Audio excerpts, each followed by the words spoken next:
Samuel Thornton's hands trembled as he clutched the lawyer's letter, his knuckles white against the worn paper. "They're taking her to an orphanage," he whispered to no one. "My sister-in-law's child. The only family I have left." He had 48 hours. 48 hours to find a wife or lose the little girl he'd never met. The broken rancher walked into the apothecary that summer afternoon and spoke words that would change 3 lives forever. Subscribe to our channel for new emotional stories every day. Watch until the end and comment the city you're watching from. The bell above the apothecary door rang sharp in the afternoon heat. Josephine Callahan looked up from her mortar and pestle, her fingers still dusted with dried lavender. The man who entered had to turn sideways to fit his shoulders through the frame. She recognized him. Samuel Thornton. The rancher who lived alone on that spread north of town, the one who tamed wild horses and spoke to almost no one. In 5 years of running this shop, she had seen him exactly 3 times. He bought liniment for his horses, paid in silence, and left. Today was different. Today his hands shook. "Mr. Thornton." She set down her pestle. "You look like you've seen a ghost." He removed his hat. His dark hair was pressed flat against his forehead, damp with sweat that had nothing to do with the summer heat. When he met her eyes, she saw something that made her breath catch. Desperation, raw and unguarded. "Miss Callahan." His voice cracked on her name. "I need your help." "Medical help." "Are you injured?" "No, ma'am." He stepped closer, and she noticed the paper crushed in his fist. I need a wife." The words hung between them like smoke. Josie's hands stilled completely. "I beg your pardon. I know how this sounds." He ran his free hand through his hair, destroying what remained of its order.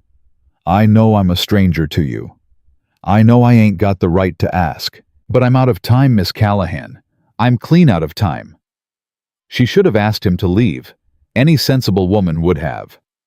But Josephine Callahan had spent 3 years as a nurse in field hospitals during the war.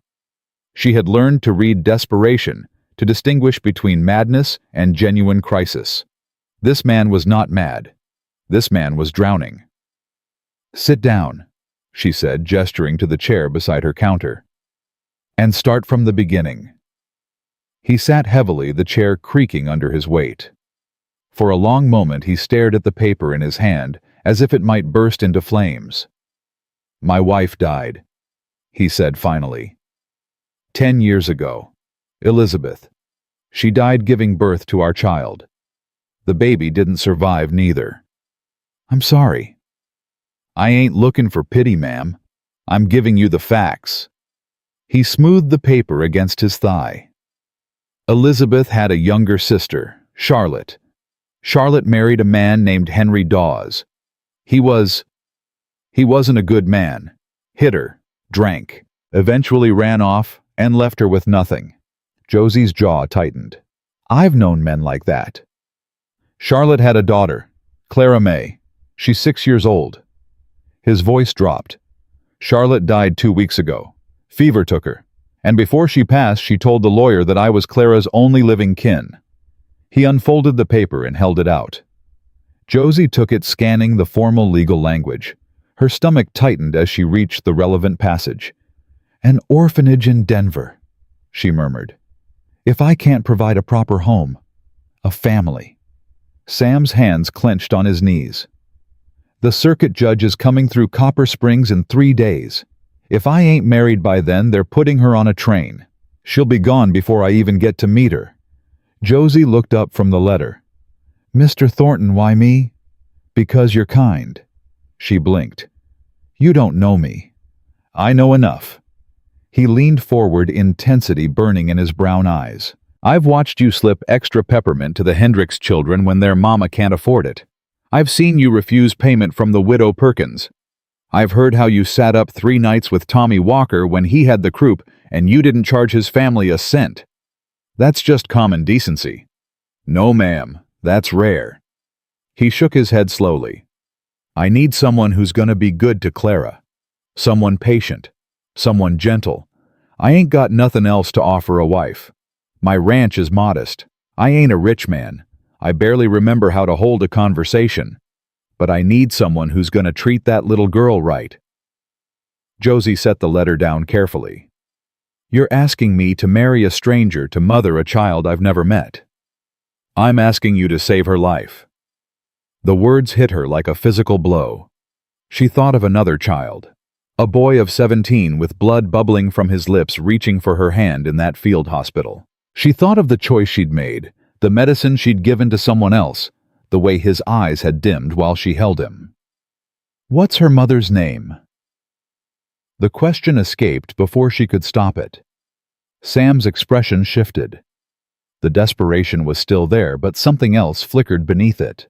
Surprise. Hope. "Charlotte," he said. "Charlotte May." She named the girl after herself, adding her own middle name. "No." Josie shook her head. What was her mother's full name, including maiden name? Charlotte Elizabeth Thornton Dawes. Sam frowned slightly. "Why does that matter?" "Because names matter, Mr. Thornton. Because that little girl is not an abstract problem to be solved. She's a person with a history, with a mother who loved her enough to send her halfway across the country to a stranger rather than let her become a ward of the state." She stood and walked to the window, looking out at the dusty main street of Copper Springs. 3 years she had lived here. 3 years of building walls, of keeping everyone at arm's length, of refusing to let herself care too deeply about anyone. It was safer that way. Caring led to loss. Loss led to the kind of pain that never fully healed. "I have conditions," she heard herself say. Sam's chair scraped as he stood. "Anything." She turned to face him. "First, you will never lie to Clara. Not to protect her feelings, not to spare yourself discomfort. Children know when adults are false. They never forget that betrayal." "Agreed." "Second, you will learn to talk to her, even when it's hard, even when you'd rather stay silent. Silence is its own kind of abandonment." His throat worked, but he nodded. "Agreed." "Third." She paused, the hardest condition catching in her throat. "You will not blame yourself for the past. Children sense guilt. They make themselves its cause. If you walk around carrying shame for what you couldn't control, that little girl will believe she's the reason for your pain." Sam's eyes glistened. "I don't know if I can do that." "Then we'll learn together." Josie crossed the room until she stood directly in front of him. "I'll marry you, Mr. Thornton. But not for money, not for security, not because you're desperate and I'm convenient." "Then why?" "Because someone should have done it for me once, and no one did." They were married the next morning. Reverend Patterson performed the ceremony in the small church at the edge of town, his eyebrows raised, but his questions unspoken. Mrs. Patterson served as witness, her curiosity evident in every glance she threw their way. Josie wore her best dress, a simple blue cotton that had seen better days. Sam had shaved and trimmed his hair, revealing the strong lines of a face that had once been handsome before grief had carved its marks. When he slipped the ring onto her finger, a thin gold band that had belonged to his mother, his hands were steady for the first time since he'd walked into her shop. "I'll try to be a good husband," he whispered so quietly that only she could hear. "Just be a good father," she whispered back. "That's enough." They rode to his ranch in a wagon loaded with her essential belongings. The summer sun beat down on them, and the road wound through golden grasslands dotted with wildflowers. Neither spoke much. There was too much to say, and no words that felt adequate. The ranch house, when it came into view, surprised her. She had expected a bachelor's dwelling, sparse, neglected, functional at best. Instead, she found a home, small but well-built, with a porch that wrapped around two sides and a rocking chair positioned to catch the morning light. Window boxes held geraniums, their red blooms defiant against the summer heat. "You garden," she said, surprised. Sam's neck flushed. "Elizabeth loved flowers. I kept them up. For her." Something shifted in Josie's chest. A man who had tended flowers for 10 years in memory of his dead wife was not the cold recluse the townspeople whispered about. He was a man who remembered, a man who honored his promises. Inside, she found more evidence of careful preparation. A second bedroom had been created by hanging canvas walls. A small bed stood against one wall, its frame carved with horses and stars. A tiny rocking chair sat by the window, sized for a child. "You built this," Josie breathed, running her fingers over the carved headboard. "When did you have time?" "I ain't slept much since that letter came." Sam stood in the doorway, his broad shoulders nearly filling the frame. "I wanted her to have something of her own. Something that wasn't charity or obligation." Josie turned to face him. In the soft light filtering through the curtains, she saw the exhaustion in his eyes, the fear he was trying so hard to hide. "She's going to love it," she said firmly. "You don't know that." "No. But I know that a man who carves horses into a bed frame for a child he's never met is a man who's going to try. And trying is all any of us can do."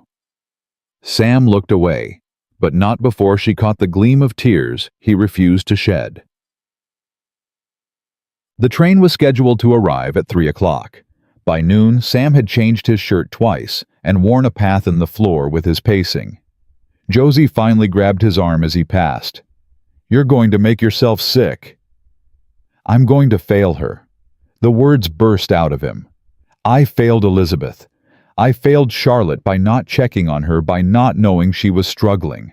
And now I'm going to fail this little girl who's lost everything, and she's going to hate me for it."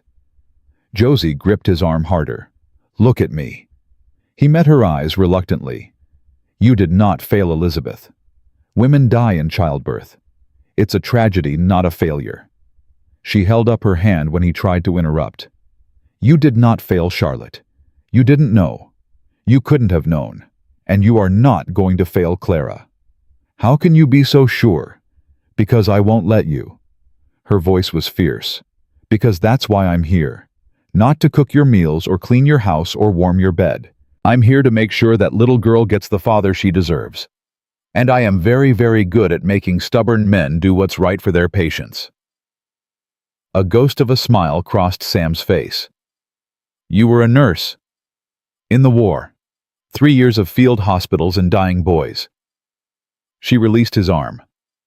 "I know something about desperation, Mr. Thornton. I know something about doing impossible things because the alternative is unthinkable." He studied her for a long moment. "What happened to you?" "Another time." She turned toward the door. "Right now, we have a train to meet." The Copper Springs station consisted of a single platform, a ticket window, and a bench where old Mr. Hutchins whittled the hours away. Today, though, a small crowd had gathered. Word traveled fast in a town this size, and the news that Sam Thornton had married the apothecary woman and was about to receive an orphaned niece had spread like wildfire. Josie felt their stares like physical weight. The whispers reached her ears despite the watchers' attempts at discretion. Married yesterday and today a child. Always knew there was something strange about that man. What kind of woman agrees to such an arrangement? Sam's jaw tightened, but he said nothing. He stood straight and tall, his hand pressed flat against his thigh to keep it from shaking. Josie moved closer to him. "Let them talk." "They've been talking for 10 years. His voice was low bitter. "The hermit rancher. The man who loved his wife so much he couldn't bear to look at another woman. They don't know the truth. Which is, that I wasn't mourning Elizabeth. I was hiding from myself." He stared down the empty tracks. "I couldn't save her. I couldn't save our baby.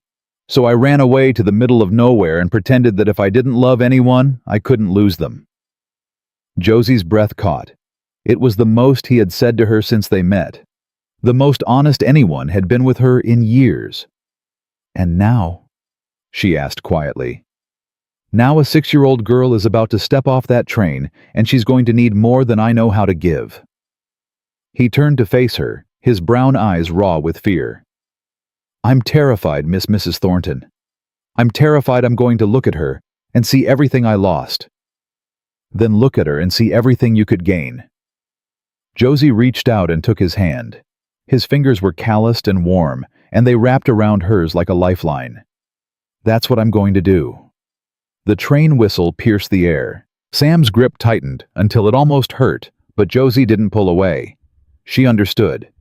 She had stood on platforms like this during the war, waiting for trains that carried wounded boys instead of coffins, hoping against hope that the next face she saw wouldn't be the one that broke her.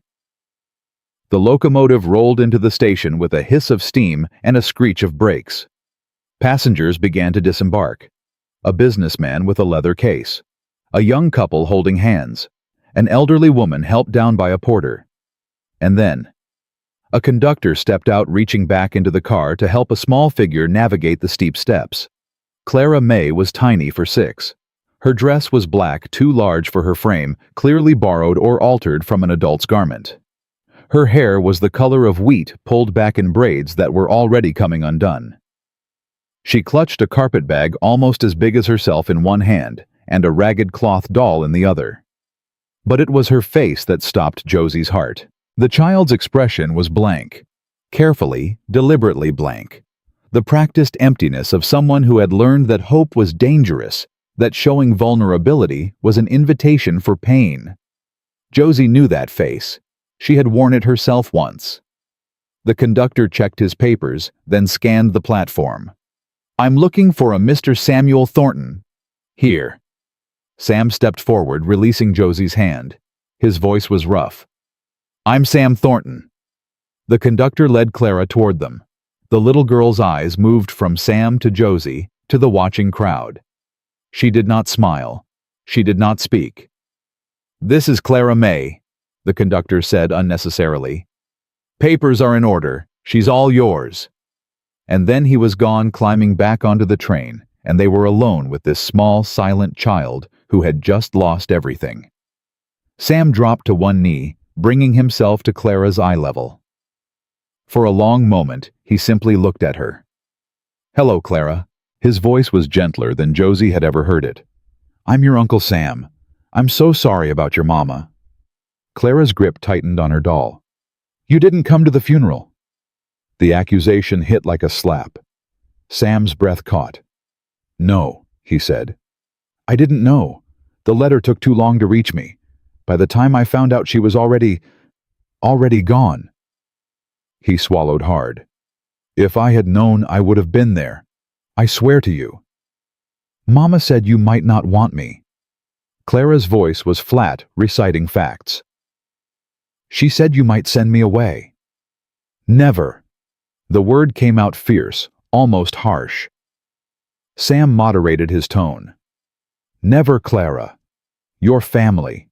The only family I have left. I want you here more than anything." Clara's gaze shifted to Josie. Those two old eyes studied her with unsettling intensity. "Who's she?" "This is Josephine." "Josie. She's my—" Sam faltered. "She's my wife." "You weren't married before?" "No. I married Josie yesterday. So you would have a family, a proper home." Something flickered across Clara's face too fast to identify. "You married her because of me." Sam glanced at Josie, clearly unsure how to answer. Josie stepped forward and knelt beside her new husband, heedless of the dust on her skirt. "Your uncle married me because he wanted you to have the best home possible," she said carefully. "And he thought he hoped that I might be someone who could help him give you that." "Why?" "Because I'm a person who takes care of people. It's what I do. And because when your uncle told me about you, about what you'd been through, I wanted to help." Clara's lower lip trembled just slightly, barely visible. "Mama said strangers can't be trusted." "Your mama was right to be careful." Josie kept her voice steady. "And you don't have to trust me yet. Trust takes time. It has to be earned." She paused. "But I want you to know that you're safe here. No matter what. Do you understand?" Clara didn't answer, but she didn't look away either.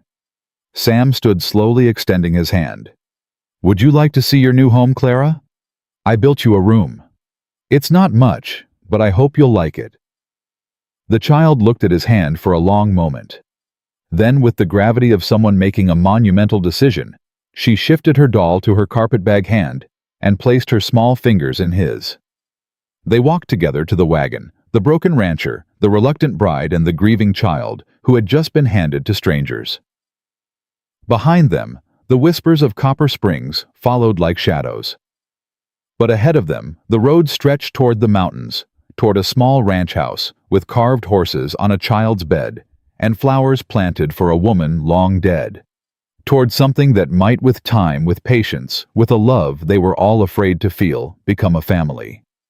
The wagon rolled through the ranch gate just as the afternoon sun began its descent toward the mountains. Clara had not spoken a single word during the entire journey. She sat between Sam and Josie, her small body rigid, her eyes fixed straight ahead. Sam pulled the horses to a stop and climbed down first, then turned to help Clara.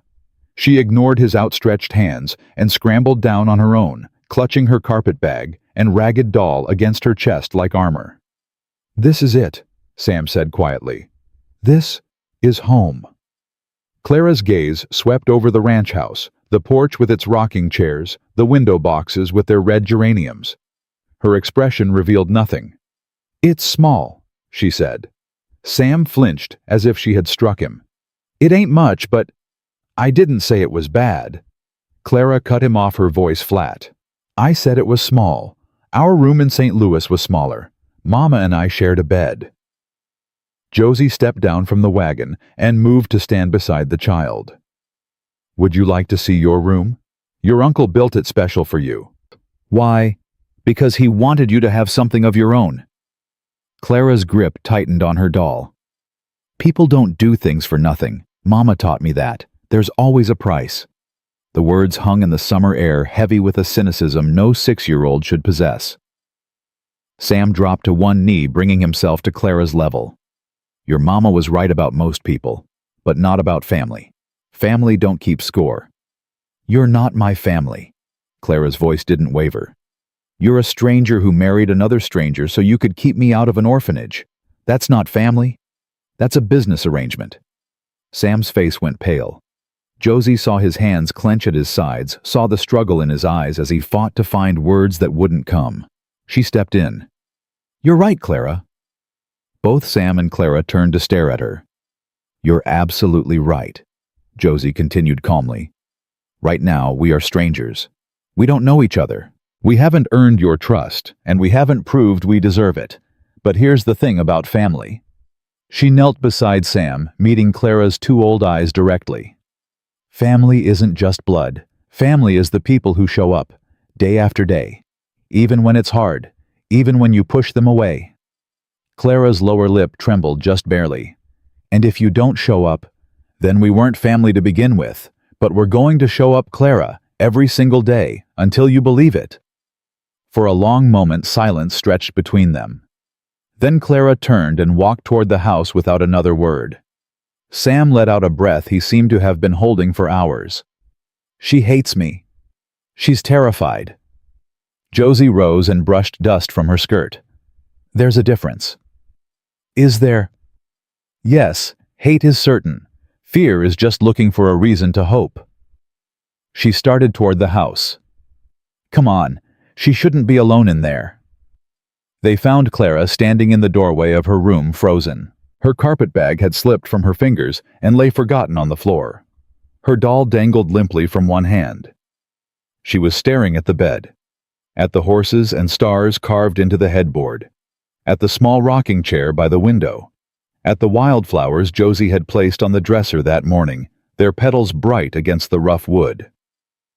"You made this," Clara whispered. "You really made this. For me." Sam stepped up behind her, his voice rough. "I wanted you to have something beautiful, something that was just yours." Clara reached out and touched one of the carved horses, tracing its flowing mane with her fingertip. Her hand was shaking. "Mama couldn't afford beautiful things." Her voice cracked. "She tried. She worked so hard. But there was never enough money. Never enough anything." "I know." Sam's own voice was unsteady. I wish I had known sooner. I wish I could have helped her. Helped you both. Would you have? Yes. How do I know that's true? Sam was quiet for a moment. Then he reached into his pocket and pulled out a worn photograph, its edges soft from handling.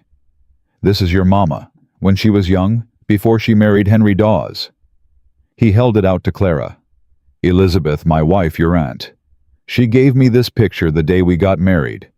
She said Charlotte was the sweetest person she ever knew, and that I should remember her when things got hard. Clara took the photograph with trembling fingers.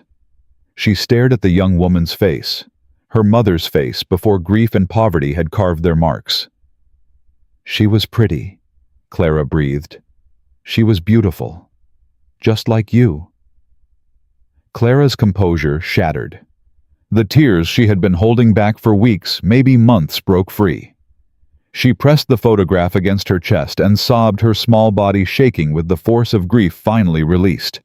Sam moved instinctively, gathering her into his arms. She stiffened at first, her muscles rigid with resistance. But he didn't let go. He held her gently, carefully, the way a man holds something precious and fragile. I've got you, he murmured into her hair. I've got you, Clara. I'm here. And slowly, so slowly, Clara's rigid body softened. Her arms crept around Sam's neck. Her face pressed into his shoulder. She cried for a long time. Josie watched from the doorway, her own eyes burning. She thought of the boy soldier who had died in her arms. She thought of all the children she had failed to save. She thought of the walls she had built to keep herself from ever feeling this much again. Those walls were crumbling, and she was terrified. The next morning brought visitors. Josie was in the kitchen attempting to make breakfast with supplies she had hastily purchased before leaving town when the sound of hoofbeats reached her ears. She wiped her hands on her apron and moved to the window. A fine carriage was rolling up the ranch road, black lacquer gleaming in the morning sun. A matched pair of gray horses. A driver in formal livery. This was not a friendly neighbor stopping by to welcome them. Sam appeared at her shoulder, his expression darkening. Prudence Keller. Who? Wealthiest widow in Copper Springs. Maybe in the whole territory. His jaw tightened. She owns half the businesses in town, including the building where your apothecary was. You sold it back to Henderson. Josie's stomach dropped. She had been so focused on Clara, on the marriage, on surviving each moment, that she hadn't considered the practical implications. She had no shop, no income, no independence. She was entirely dependent on a man she had met 2 days ago. The carriage stopped in front of the house. The driver hurried to open the door, and a woman emerged. She was perhaps 60, with silver hair swept up in an elaborate style and a dress that probably cost more than Sam's entire ranch. Her face was handsome, rather than beautiful, with sharp features and sharper eyes. Mr. Thornton. Her voice carried across the yard like a bell. I heard the most extraordinary news and simply had to come see for myself. Sam stepped out onto the porch, positioning himself between the visitor and the door. Mrs. Keller, what brings you out this way? Concern, of course. She swept toward the porch with the confidence of a woman who had never been denied anything. The whole town is talking about your situation. A marriage in one day, a child arriving the next. It's all so very sudden. Family matters often are. Indeed. Mrs. Keller's gaze moved past him to where Josie stood in the doorway. And this must be the new Mrs. Thornton, the apothecary woman. Josephine, Josie said, stepping forward. Pleased to meet you, Mrs. Keller. Are you? Mrs. Keller's smile didn't reach her eyes. How delightful. And where is the child? Clara, isn't it? She's resting. Sam's voice had gone flat. The journey tired her out. Of course. Poor dear. Losing her mother so young. Sent to live with strangers in the wilderness. Mrs. Keller shook her head with practiced sympathy. It must be terribly confusing for her. She's adjusting. Is she? Mrs. Keller's eyes narrowed. Because I've come to offer an alternative, Mr. Thornton. One that might be better suited to a child of Clara's circumstances. Josie's blood went cold. What kind of alternative? I have no children of my own, Mrs. Thornton. No heirs. My late husband left me considerable resources, but no one to share them with. She spread her hands gracefully. I could offer Clara everything, the finest education, beautiful clothes, a proper upbringing in society. She would want for nothing. She wants for nothing here, Sam said, his voice dangerous. Does she? A 2-room cabin in the mountains, a stepmother she met yesterday, an uncle who has lived as a hermit for a decade. Mrs. Keller laughed softly. Forgive me, Mr. Thornton, but that hardly sounds like the environment a grieving child needs. What Clara needs, Josie said, stepping to stand beside Sam, is family. Not luxury. Not strangers who want to purchase her like property. Mrs. Keller's eyes flashed. I am offering that child a future. You're offering to take her away from the only blood relation she has left. Josie's voice was steady, despite the fury building in her chest. What do you really want, Mrs. Keller, a child to love or an heir to display? The older woman's face hardened. You overstep yourself, Mrs. Thornton. You've been in this town less than a year. You don't understand how things work here. I understand enough. Do you? Mrs. Keller smiled, but it was cold now, the pretense of warmth abandoned. The circuit judge arrives in 2 days. He's an old friend of my late husband's. We dine together regularly. He values my opinion. The threat hung in the air like poison. Judge Cole will decide based on what's best for Clara, Sam said. Not based on your influence. Will he a hastily arranged marriage, a wife with no home of her own, a rancher who can barely afford to feed his horses? Mrs. Keller turned toward her carriage. I wonder what impression that will make. She paused at the carriage door, looking back over her shoulder. I'll be visiting again, Mr. Thornton, with Judge Cole, to see how Clara is, settling in. Her smile was triumphant. Good day. The carriage rolled away, leaving silence in its wake. Sam's hands were shaking. She's going to take her. No. Josie grabbed his arm, forcing him to face her. She's going to try. That's not the same thing. You heard her. She's got the judge in her pocket. She's got money, influence, everything. His voice cracked. I've got nothing. A broken-down ranch and a marriage that's 2 days old. What judge is going to choose me over her? A judge who sees a child with family, with people who love her. I barely know her. How can I love her? How can anyone believe I love her when I've only known her existed for 3 weeks? Josie stepped closer, gripping both his arms now. Listen to me, Samuel Thornton. You carved a bed for that girl before you ever met her. You built her a room with your own hands. You married a stranger to keep her out of an orphanage. That is love. It's messy and desperate and imperfect, but it's love. Sam stared at her, his brown eyes raw with fear and hope. And what about you? What do you love? The question hit her like a physical blow. She released his arms and stepped back. I don't know yet, she said honestly. But I'm trying. That has to count for something. They stood there, 2 strangers bound by a shared desperation, while somewhere inside the house a little girl slept, dreaming of a mother who would never come back. Clara appeared in the kitchen an hour later, her eyes red-rimmed but dry. I heard voices, she said. Who was that lady? Josie exchanged a glance with Sam. They had agreed not to frighten Clara with Mrs. Keller's threats, not yet, not until they had to. Just a neighbor, Sam said, stopping by to say hello. Clara's eyes narrowed. She didn't seem friendly. Some folks ain't, Sam admitted. But that's their problem, not ours.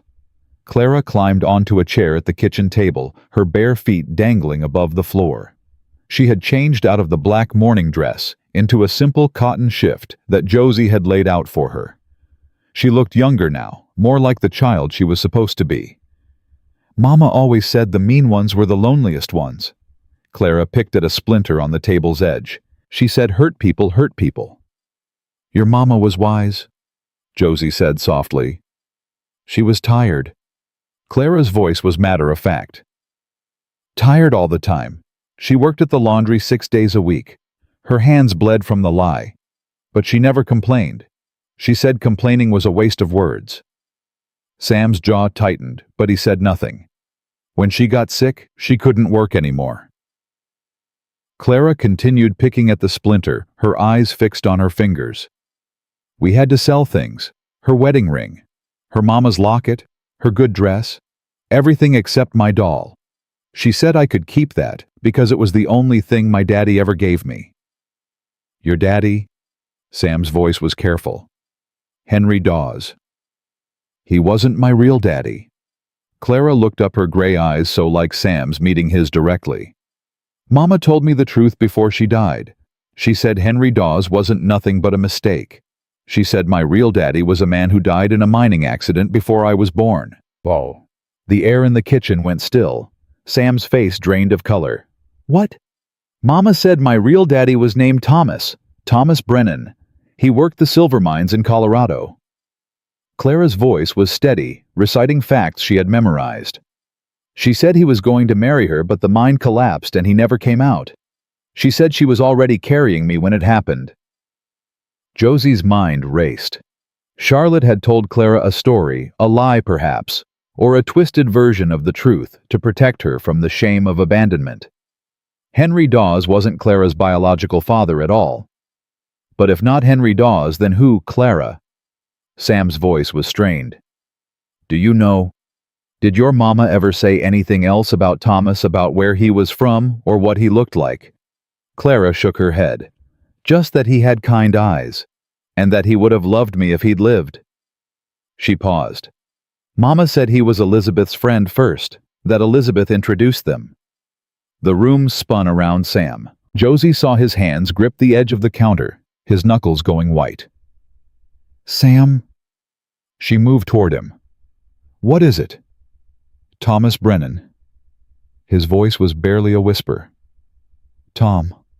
He worked the same mine I did. We were friends. Good friends. He turned to look at Clara, his face ashen. He was with me when the mine collapsed. He pulled me out.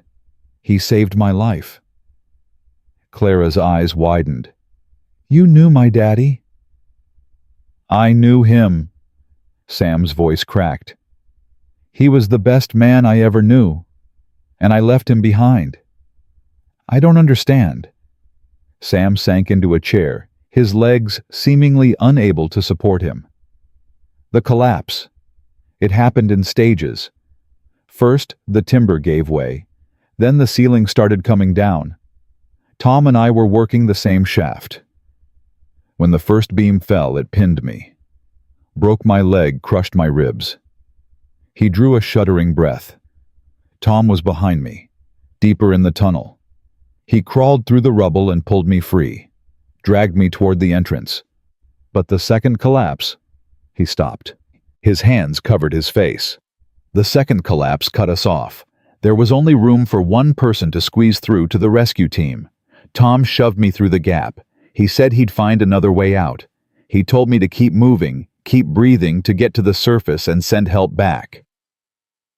Josie's hand found Sam's shoulder. She could feel him trembling. By the time the rescue team reached his section, it was too late. 3 days they searched. They never found his body. Sam looked up at Clara, tears streaming down his weathered face. Your daddy saved my life, Clara, and I left him to die in that darkness, alone. Clara stared at him, her face unreadable.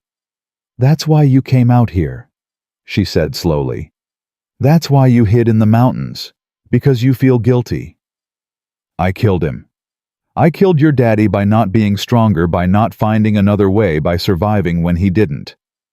No. The word was small but fierce. Clara slipped down from her chair and crossed the kitchen to stand in front of Sam. She reached up and pulled his hands away from his face. Mama said Thomas Brennan was a hero. She said he died saving someone he loved. Clara's chin trembled, but her voice held steady. If that someone was you, then you weren't supposed to die. He chose to save you. That's not your fault. That's his gift. Sam stared at the little girl before him, Thomas Brennan's daughter, the child of the man who had sacrificed everything so Sam could live. I don't deserve that gift, he whispered. Neither did Mama. Clara's voice broke. But she took it anyway. She raised me anyway. She loved me anyway. The tears finally came sliding down her cheeks. Don't waste it. That's what she'd say. Don't waste it. Sam gathered her into his arms for the second time in 2 days. But this time, Clara didn't stiffen. This time she melted into him, her small arms wrapping around his neck with fierce desperation. I won't, Sam promised into her hair. I won't waste it, Clara. I swear to you. Josie stood watching, her hand still on Sam's shoulder, tears streaming down her own face. 3 broken people. 3 tangled histories of guilt and loss and sacrifice. And somewhere in the midst of it all, the first fragile threads of a family beginning to form. That evening, after Clara had fallen asleep in her carved bed, clutching her ragged doll, and the photograph of her mother Sam and Josie sat together on the porch. The summer stars blazed overhead, and the sound of crickets filled the warm darkness. Thomas Brennan. Sam's voice was hollow. All this time, I thought I was running from Elizabeth's death, from the baby we lost. But really, I was running from Tom.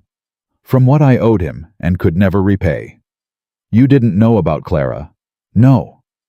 But I should have known about Charlotte. I should have checked on her after Elizabeth died. She was family. He laughed bitterly. The family I was too broken to face. Josie was quiet for a moment. Then she said, when I was a nurse, there was a surgeon, Dr. Aldrich.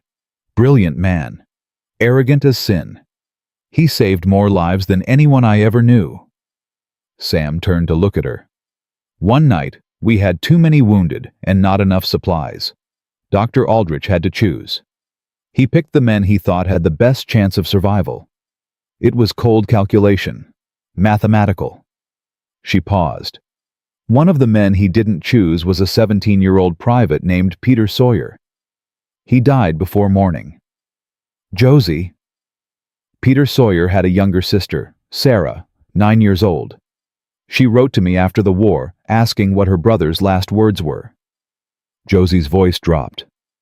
I lied to her. I told her he died peacefully thinking of home. The truth was, he died screaming for morphine we didn't have. Sam reached out and took her hand. His fingers were warm and rough against hers. The burden we carry, he said slowly. It don't get lighter by hiding from it. Does it? No. Josie squeezed his hand. But maybe it gets lighter when we carry it together. They sat in silence. 2 strangers bound by wedding vows and shared secrets, watching the stars wheel overhead. While somewhere inside the house, a little girl dreamed of horses and flowers, and a father she had never known. Mrs. Keller's carriage returned the next morning. This time she was not alone. Josie was hanging laundry when she heard the horses. She looked up to see not 1, but 2 carriages approaching Mrs. Keller's black lacquer, followed by a plainer vehicle. A man sat in the second carriage. Gray-haired, stern-faced, wearing the formal attire of the law. Judge Harrison Cole had arrived a day early. Josie dropped the shirt she was holding and ran for the house. She found Sam in Clara's room, showing her how to carve a simple wooden spoon. Clara's face was bright with concentration, her small hands careful on the knife Sam had given her. Sam, Josie's voice was urgent. They're here. Sam's face hardened. He set down the half-carved spoon and rose. Clara, stay inside. Don't come out unless I call you. But, please. Sam's voice was gentle but firm. Trust me. Clara's jaw tightened. For a moment, she looked like she would argue. Then, she nodded once and turned back to her carving. Sam and Josie walked out onto the porch together. Mrs. Keller was already descending from her carriage, her smile sharp as a blade. Judge Cole followed more slowly, his eyes taking in the modest ranch house, the dusty yard, the two figures standing on the porch. "Mr. Thornton." The judge's voice was deep and formal. "I understand there are concerns about the welfare of a minor child in your care." "Concerns raised by who, Judge?" Sam kept his voice steady. "The child's family, or a stranger with her own interests, Mrs. Keller's smile flickered. "I am simply a concerned citizen, Judge Cole. When I heard about the irregular circumstances of this household, I felt obligated to bring them to your attention." "What circumstances?" Josie stepped forward. "A child living with her only remaining family. A marriage that provides her with a mother and a father. What exactly is irregular about that?" Judge Cole's gaze moved to Josie, studying her with unsettling intensity. "You are the new Mrs. Thornton." "I am." "Married 2 days ago, the day before the child arrived." "Yes. That is convenient timing." "It was necessary timing."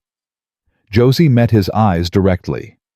Clara was going to be sent to an orphanage if she didn't have a proper home. Her uncle wanted to give her one. I agreed to help.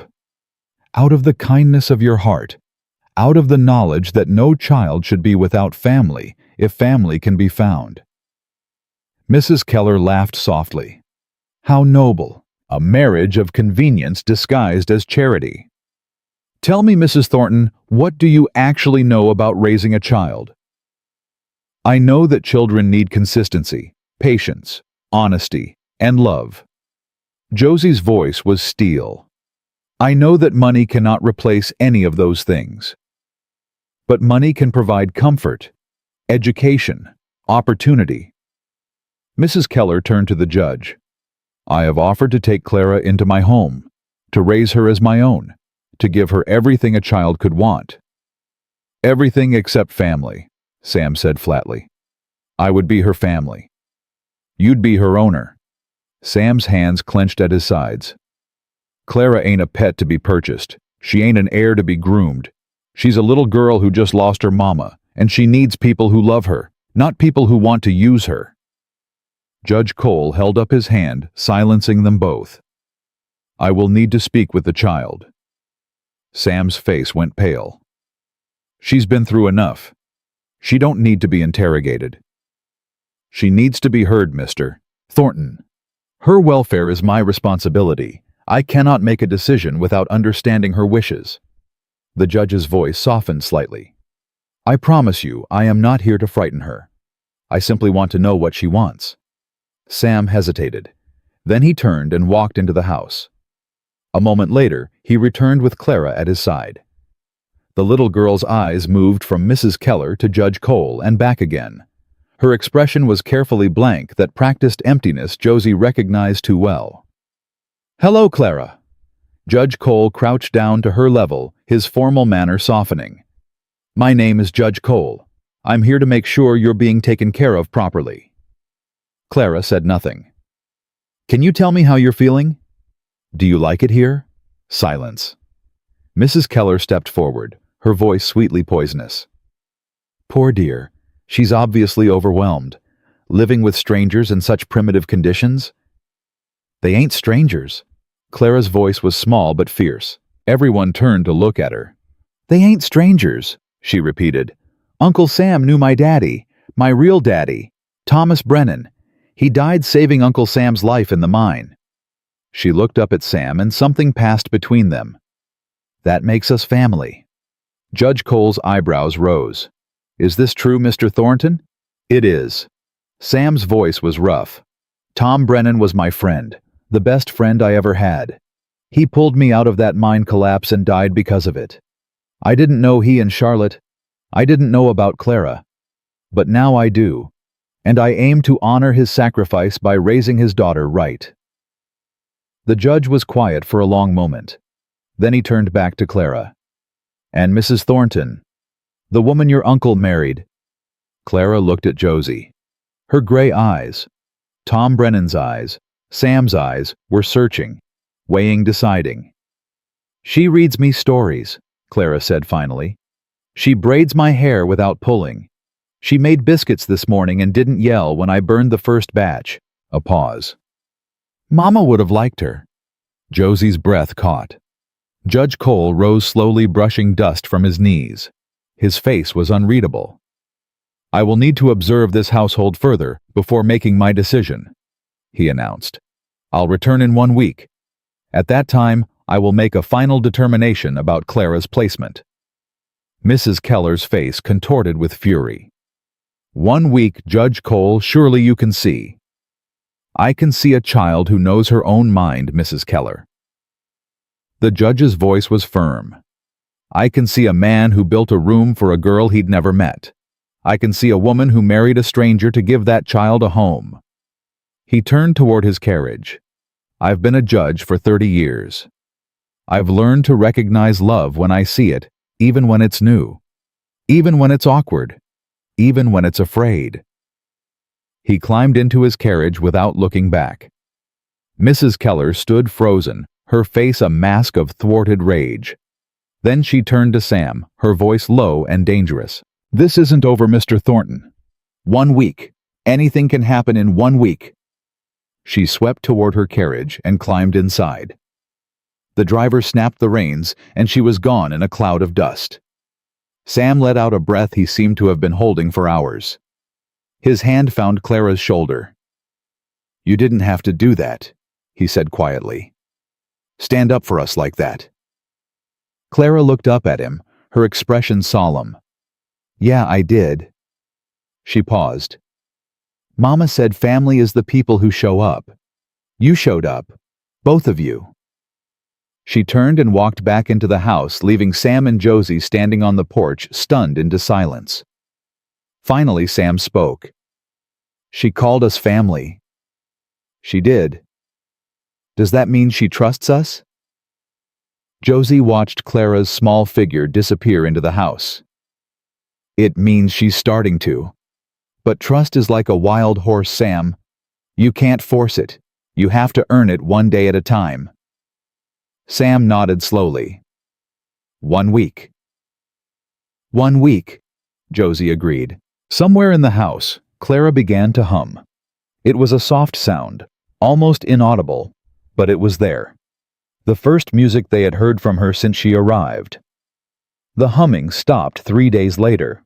Josie noticed it first. Clara had been singing softly while helping her hang laundry, a tuneless melody that seemed to come from somewhere deep inside. Then mid-song she went silent. Her small hands froze on the clothespin. Clara. What is it? Clara pointed toward the road. A rider was approaching. Not Mrs. Keller's carriage this time, but a single man on horseback moving fast. Sam emerged from the barn, his hand instinctively moving to his hip, where a gun would have been in rougher days. He squinted against the afternoon sun. That's Billy Hendricks, works at the telegraph office. The rider pulled up in a cloud of dust, his young face flushed with urgency. Mr. Thornton? Billy fumbled in his saddlebag. Wire came for you. Marked urgent. Sam took the paper, his jaw tightening as he read. Josie watched the color drain from his face. Sam, what is it? He didn't answer. His hand crushed the telegram into a ball. Sam. Mrs. Keller. His voice was flat dangerous. She's filed a formal complaint with the territorial court. Claims I obtained Clara through fraudulent means. Says our marriage is a sham designed to circumvent child welfare laws. Josie's blood went cold. Can she do that? She's doing it. Sam threw the crumpled paper to the ground. Judge Cole's been ordered to expedite his decision. He ain't got a week anymore. He's got 2 days. Clara's hand found Josie's skirt gripping tight. Does that mean she's going to take me? Sam turned to look at his niece. The rage in his eyes softened into something worse. Fear. Not if I can help it. He strode toward the house, his long legs eating up the distance. Josie scooped Clara into her arms and followed. Inside, Sam was already pulling on his good coat, the one he'd worn to their wedding. Where are you going? Town. I'm gonna find that woman And what? Josie stepped in front of him. Hit her. Threaten her. Give her exactly the ammunition she needs to prove you're unfit. Sam's hands clenched. I can't just sit here and wait for them to take her. You can, and you will. Josie grabbed his arms, forcing him to meet her eyes. Listen to me, Samuel Thornton. Mrs. Keller wants you to react. She wants you angry and reckless. She wants you to prove that you're the unstable hermit everyone thinks you are. Maybe I am. No. Clara's voice cut through the tension. Both adults turned to find her standing in the doorway, her small face fierce. You're not unstable. You're scared. There's a difference. Sam stared at her. What did you say? That's what Josie told me on the first day. She said hate is certain, but fear is just looking for a reason to hope. Clara crossed her arms. Are you going to give up hoping? 'Cause Mama never did, not even when things got really bad. The fight went out of Sam like air from a punctured bellows. He sank into a chair, his head dropping into his hands. I don't know how to fight someone like Mrs. Keller. She's got money, power, connections. What have I got? A rundown ranch and a marriage that's 5 days old. You've got us. Josie knelt beside him. You've got Clara, and you've got the truth. The truth don't matter much when someone's got enough money to bury it. Then we dig it back up. Josie's voice hardened. Mrs. Keller filed a complaint claiming fraud. That means she had to provide evidence, witnesses, something to support her accusations. Sam looked up. What are you thinking? I'm thinking that a woman who would file a false complaint to steal a child probably has enemies.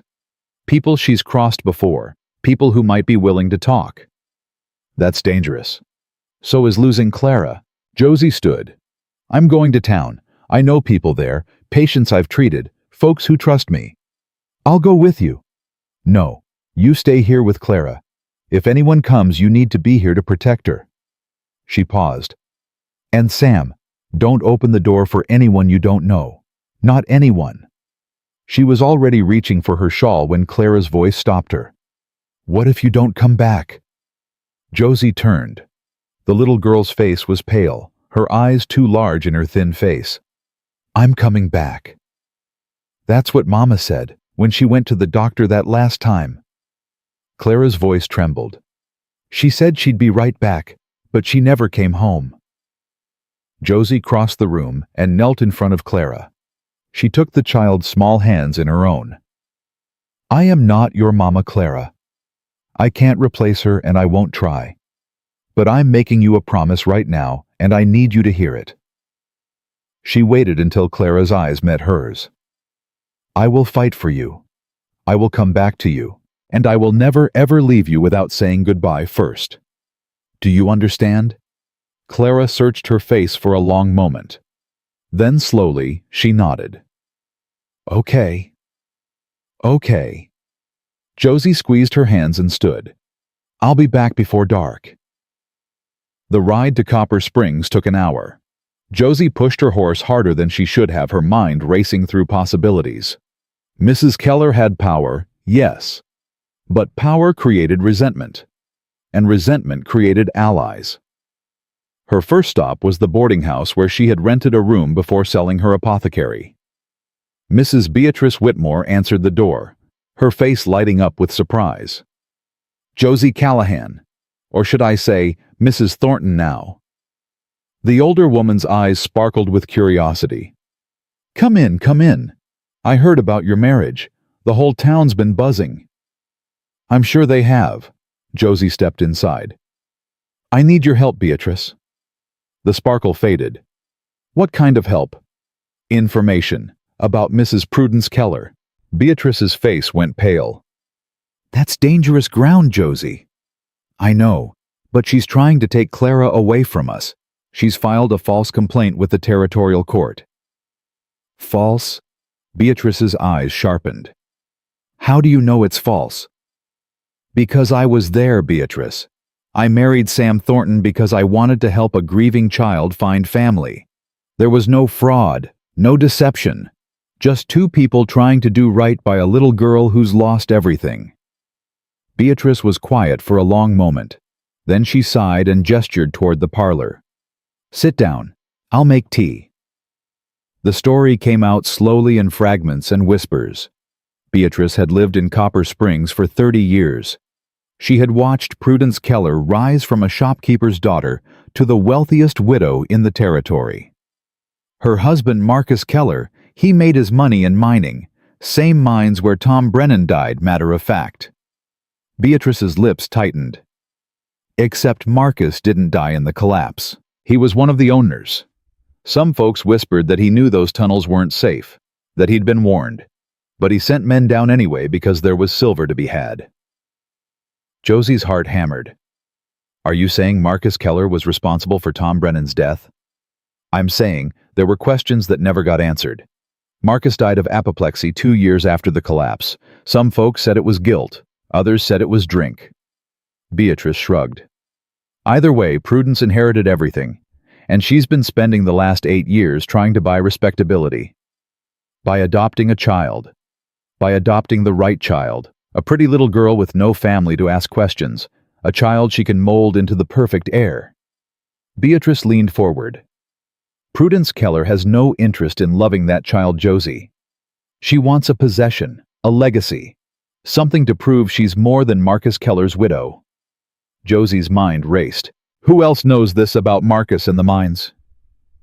Plenty of folks suspect, but suspicion ain't proof. Beatrice hesitated. There is one person who might know more. Dr. Edwin Price. He was the company doctor for the mining operation. He treated the survivors after the collapse. Dr. Price? Josie frowned. He never mentioned any of this to me. Would you... To a stranger who just moved to town? Beatrice shook her head. Edwin's a good man, but he's cautious. He's got patients who depend on him. He can't afford to make enemies. But if Clara's future is at stake, then you'll have to convince him that speaking up is worth the risk. Beatrice stood. Go.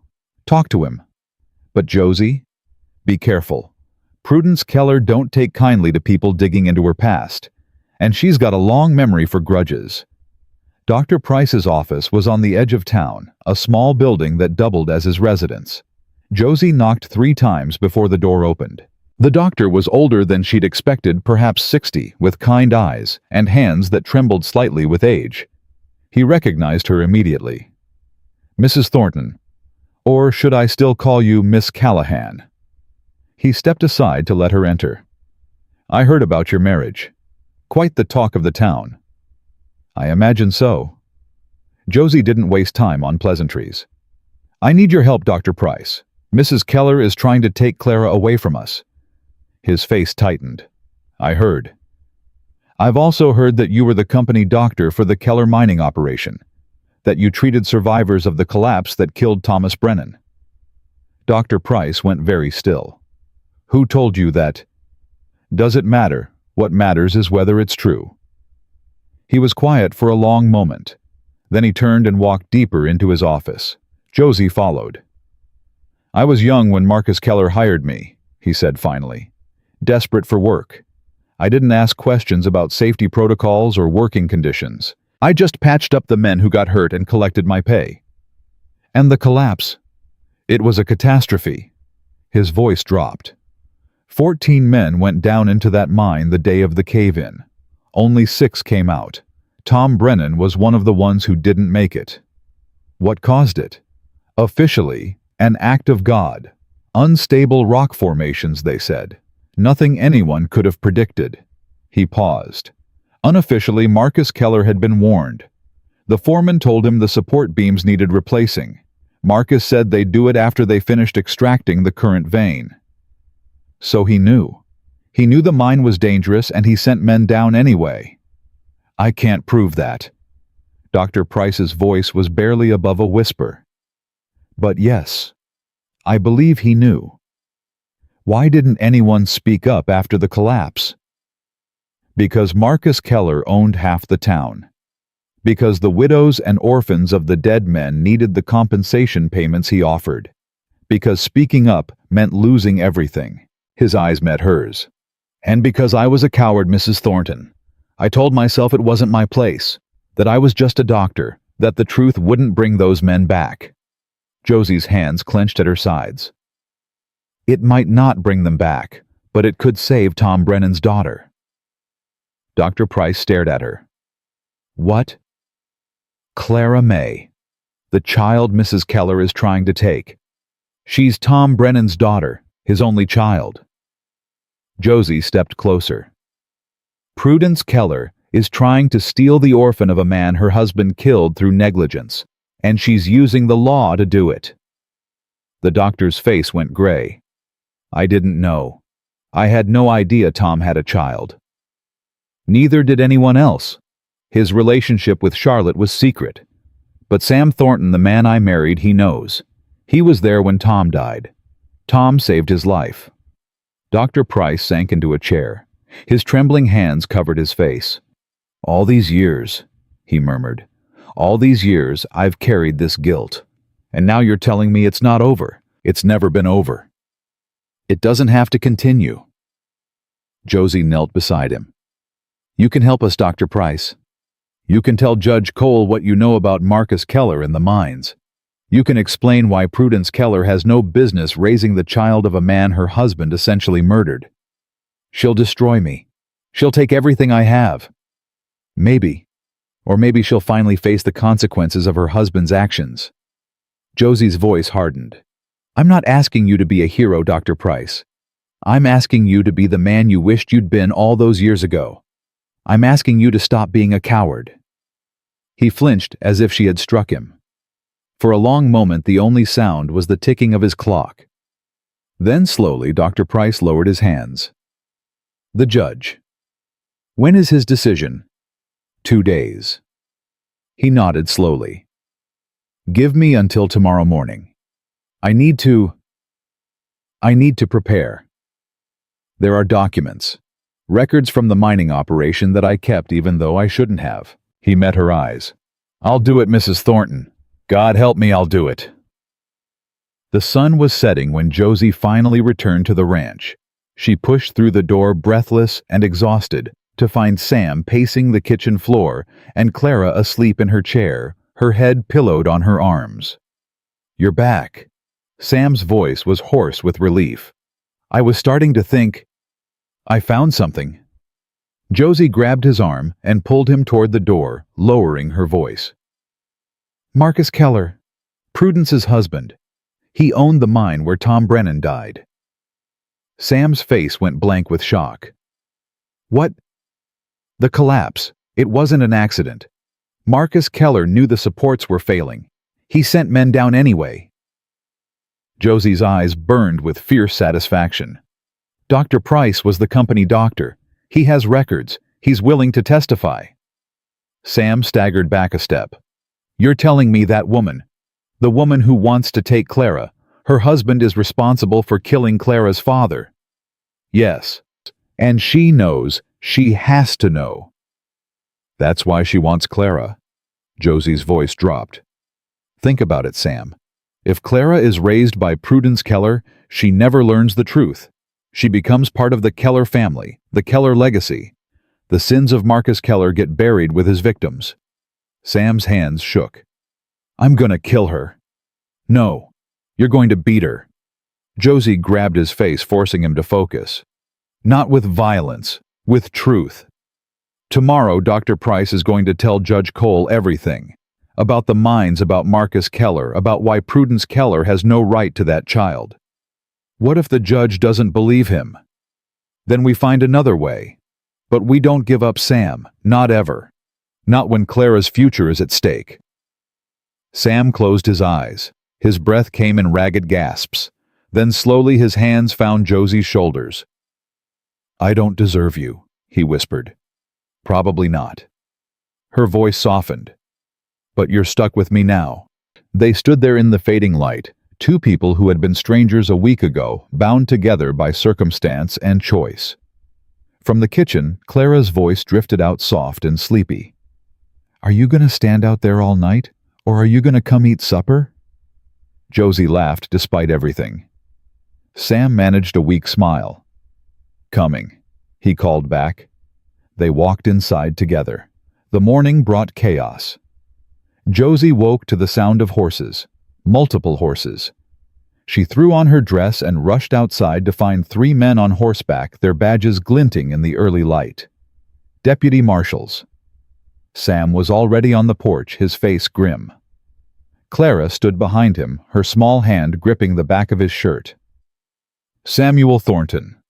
The lead marshal didn't dismount. I'm Deputy Marshal Frank Reynolds. I have a warrant for your arrest. The world tilted. Arrest. Josie pushed forward. On what charges? Fraud. Conspiracy to circumvent territorial law regarding child welfare. Reynolds pulled a document from his coat. Mrs. Prudence Keller has sworn an affidavit stating that Mr. Thornton entered into a false marriage for the purpose of obtaining custody of a minor child through deception. That's a lie, Clara's voice rang out. Uncle Sam didn't deceive anyone. He married Josie to give me a home. Reynolds' eyes flickered to the child. Ma'am, I understand this is upsetting. Don't talk to me like I'm stupid. Clara stepped out from behind Sam, her small fists clenched. I know what's happening. That mean lady wants to take me away, so she's making up lies. And you're helping her. Clara. Sam's voice was gentle. Go inside. No, I won't let them take you. Clara. Sam turned and knelt before her, his hands on her shoulders. Listen to me. These men are doing their job. They think they're doing the right thing. Getting angry at them won't help. Then what will help? Trusting that the truth will come out. He pressed his forehead to hers. I need you to be brave. Can you do that for me? Can you be brave and stay with Josie while I sort this out? Clara's eyes filled with tears. What if you don't come back? I'll come back, I promise. That's what Mama said. Sam's voice broke. I know, but I'm not your Mama, Clara. I'm not sick. I'm not dying. I'm just going to talk to some people and explain that this is all a misunderstanding. He pulled back and looked into her eyes. Do you believe me? Clara stared at him for a long moment. Then she nodded once. I believe you. Sam kissed her forehead and stood. He turned to Josie, his expression resolute. Go to Dr. Price. Get those documents. Bring them to the judge before Mrs. Keller can do any more damage. Sam. There's no time. They'll hold me until the hearing, but the hearing's tomorrow. If you can get Price's testimony to Judge Cole before then, we might still have a chance. The marshals moved forward. Sam held up his hands peacefully. I'll come quietly. No need for restraints. Reynolds nodded, a flicker of respect in his eyes. Appreciate that, Mr. Thornton. They put him on a horse. Josie watched them ride away, her heart pounding, her mind racing. Clara's hand slipped into hers. They're going to hurt him. No. Josie squeezed her hand. They're going to try, but we're not going to let them. She lifted Clara onto her hip and carried her inside. There was no time for tears, no time for fear. There was only the fight, and Josie had never been good at losing. Dr. Price was gone. Josie stood in the doorway of his empty office, Clara beside her, staring at the stripped shelves and abandoned furniture. No.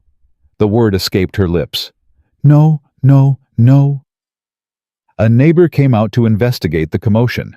An elderly woman with sharp eyes and a sharper tongue. If you're looking for the doctor, you're too late. He left this morning, before dawn, packed up everything and rode out. Where did he go? Didn't say, but I saw Mrs. Keller's carriage parked outside his place last night. The woman's eyes narrowed. Whatever business you had with him, I'd say someone got there first. Josie's blood went cold. Mrs. Keller had found out. Somehow she had found out about Dr. Price's plan to testify, and she had gotten to him first, bought him off, threatened him, or worse. Clara tugged at her hand. What do we do now? Josie looked down at the frightened child, at Tom Brennan's daughter, at the girl who had already lost so much. We don't give up, she said firmly. There's always another way. But even as she said the words, she felt the ground crumbling beneath her feet. The hearing was tomorrow. Sam was in jail. Their only witness had disappeared.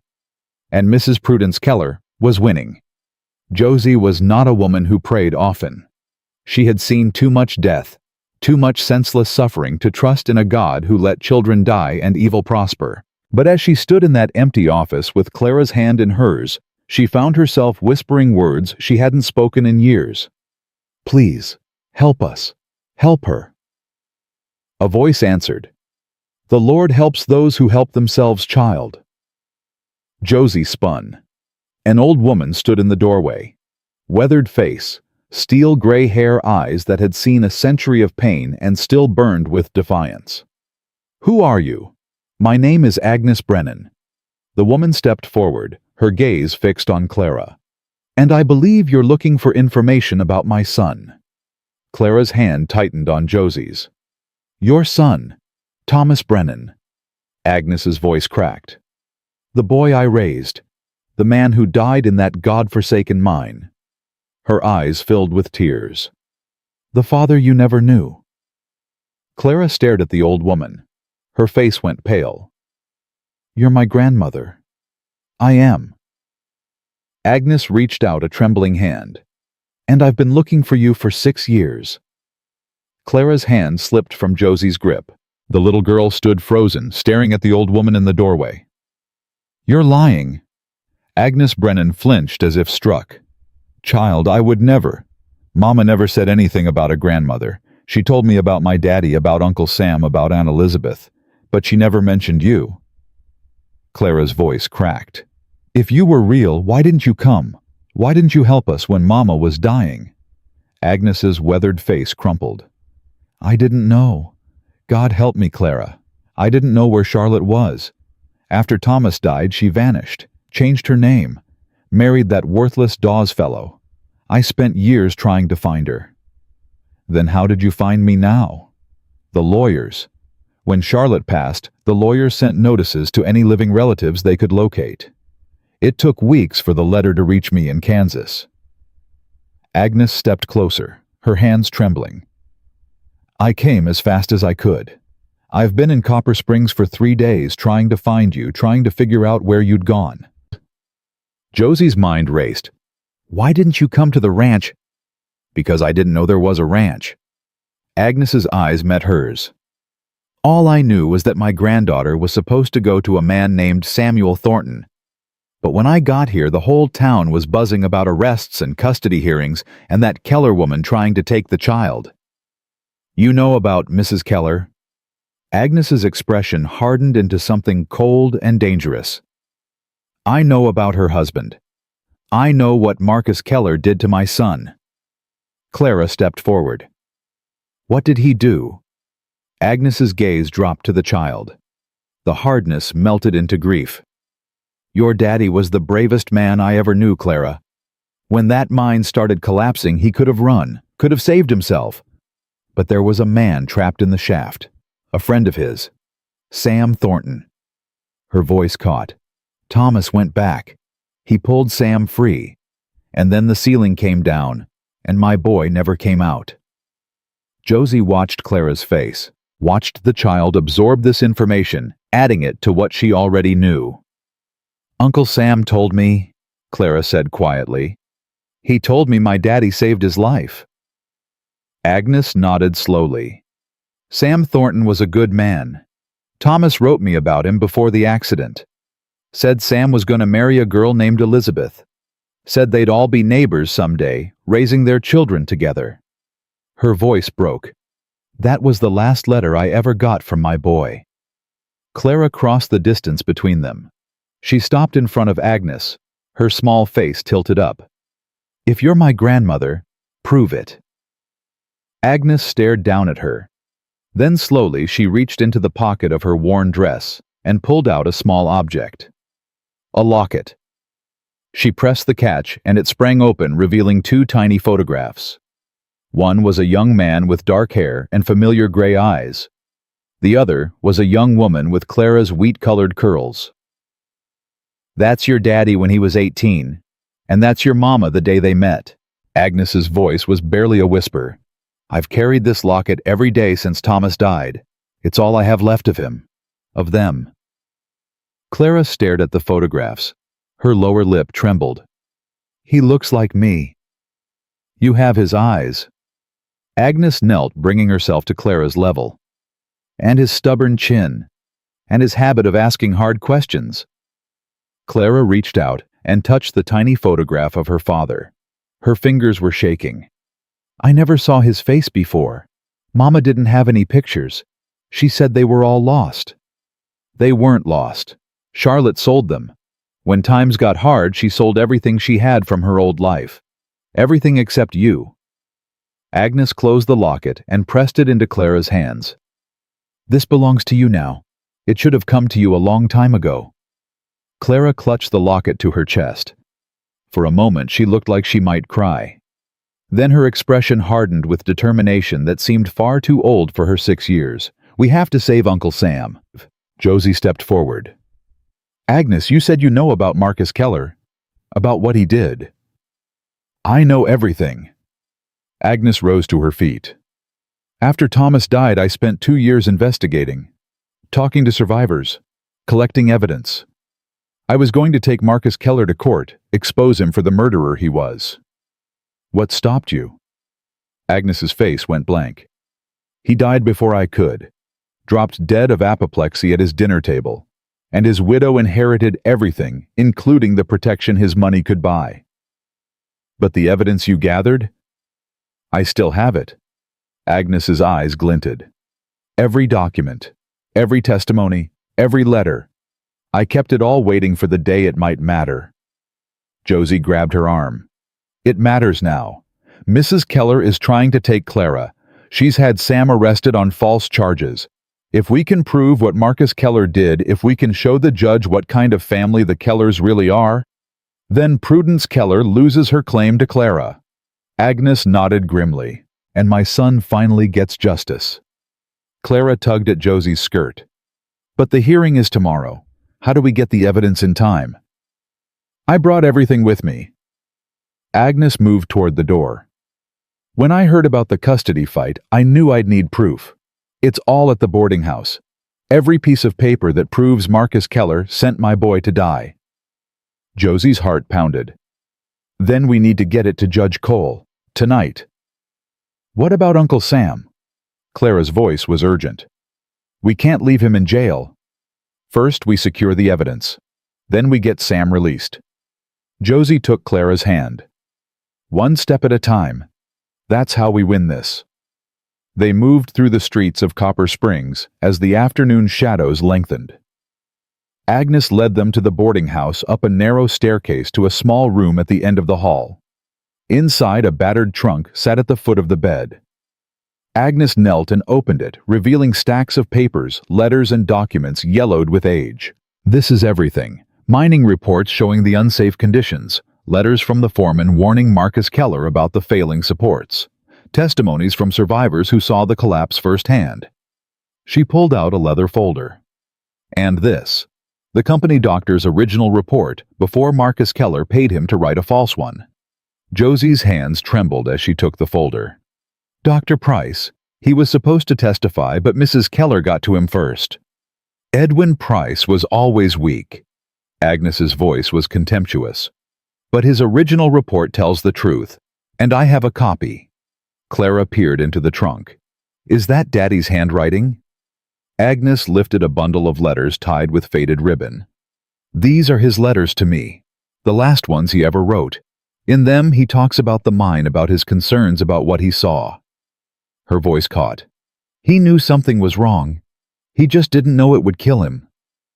Josie clutched the folder to her chest. We need to take all of this to Judge Cole. Now. The judge is at the town hall preparing for tomorrow's hearing. Agnes began gathering documents. I'll come with you. Whatever happens, I want to see Prudence Keller's face when she realizes the truth is finally coming out. They were halfway down the stairs when they heard the voices. Check every room. The old woman's hiding something and Mrs. Keller wants to know what. Josie froze. Clara's hand tightened on hers. Agnes's face went pale. Keller's men. They must have followed me. Is there another way out? The back stairs. Through the kitchen.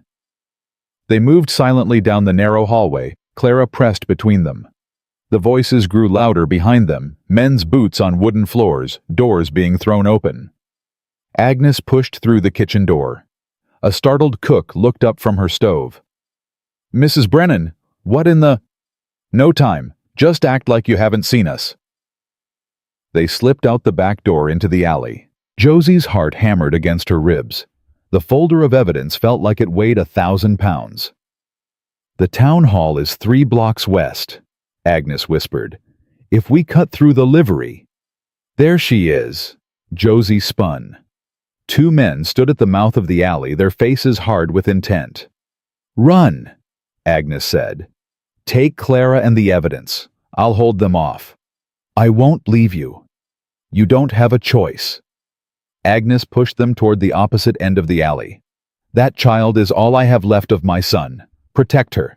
Get her to the judge. Let me do this one thing for Thomas. Grandma. Clara's voice broke. Agnes cupped the child's face in her weathered hands.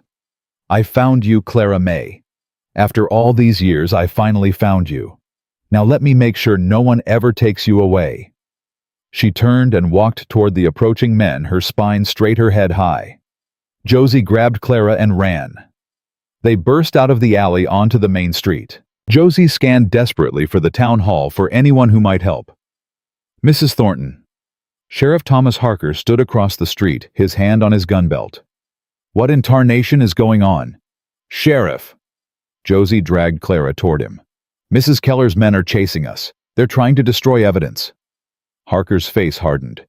Evidence of what? Josie thrust the leather folder at him. Evidence that Marcus Keller caused the mine collapse that killed 8 men. Evidence that Prudence Keller has been covering it up for years. Evidence that she has no right to take this child.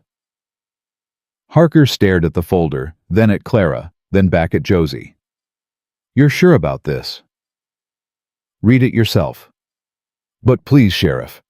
We need to get to Judge Cole before Mrs. Keller finds a way to bury this. Harker was quiet for a long moment. Then he nodded once. Come with me. They found Judge Cole in his chambers reviewing documents for the next day's hearing. He looked up as Harker pushed through the door, his expression shifting from annoyance to concern. Sheriff, what's the meaning of this intrusion? Judge, you're going to want to see this. Harker set the folder on the desk.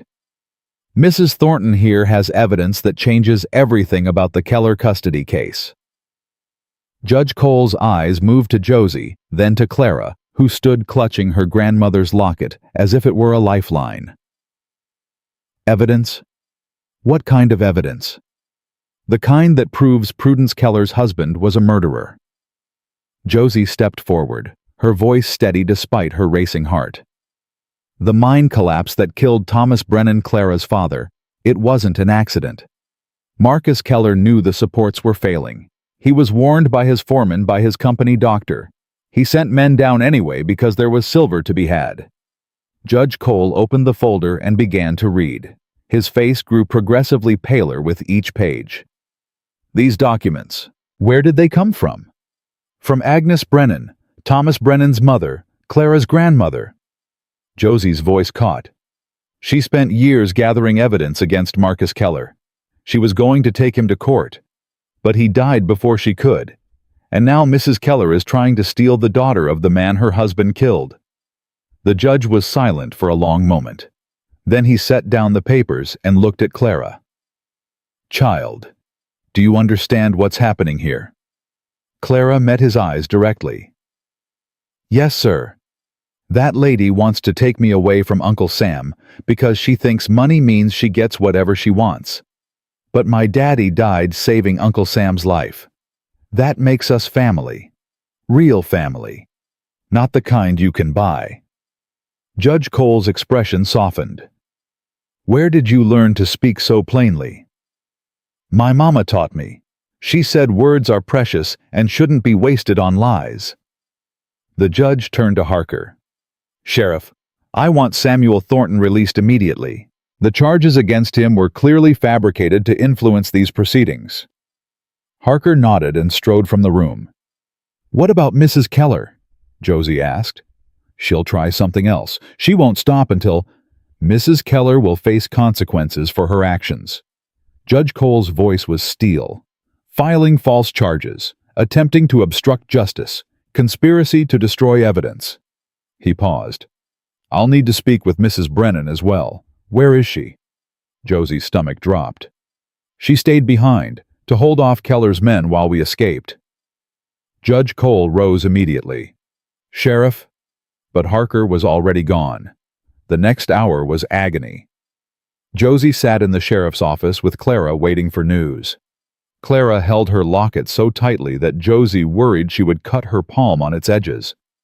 "What if they hurt her?" Clara whispered. "What if they hurt my grandmother? The sheriff is looking for her. He'll find her." "You don't know that." Josie pulled Clara close. "No, I don't know for certain. But I have to believe it.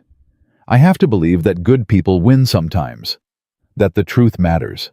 That we didn't come this far to lose everything." Clara buried her face in Josie's shoulder. "Mama believed. She believed until the very end. She believed Uncle Sam would come for me." "And he did. But what if believing isn't enough? What if—" The door burst open. Sam Thornton stood in the doorway, his face haggard, his clothes rumpled from the jail cell. His eyes found Clara and filled with tears. "Clara." The little girl launched herself across the room and into his arms. Sam caught her, lifting her off the ground, pressing his face into her hair. "I'm here," he said, his voice breaking. "I'm here, sweetheart. I'm not going anywhere." Clara clung to him, sobbing. "Uncle Sam, they found my grandmother. My real grandmother. Daddy's mama. She's been looking for me. She has letters Daddy wrote, and a locket with pictures, and she stayed behind to save us, and I don't know if she's okay." Sam looked at Josie over Clara's head, his expression stunned. "What is she talking about?" Before Josie could answer, Sheriff Harker appeared in the doorway behind Sam, and beside him, supported by his arm, was Agnes Brennan. She was bruised. One eye was swelling shut and her lip was split, but she was alive, and she was standing. Clara saw her and cried out. She wriggled free of Sam's arms and ran to Agnes, throwing her small arms around the old woman's waist. "You're okay. You're okay." Agnes stroked Clara's hair with trembling hands. "Takes more than a couple of thugs to put me down, child. I've survived worse." Sam crossed the room slowly. He stopped in front of Agnes, his face working with emotions he couldn't name. "You're Tom's mother." "I am." Agnes met his eyes. "And you're the man he died saving." Sam's jaw tightened. "I've carried that guilt every day for 10 years. "I know. Charlotte told me in the letters she wrote before she disappeared." Agnes reached out and gripped Sam's arm. "My son made his choice, Mr. Thornton. He chose to save you. Don't dishonor that choice by drowning in guilt. Honor it by living. By loving."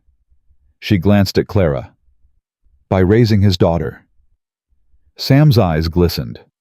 "I don't know if I deserve—" "Deserve has nothing to do with it." Agnes's voice was fierce. "You think Thomas stopped to calculate who deserved saving when that mine was collapsing? He saw a friend in danger. He acted.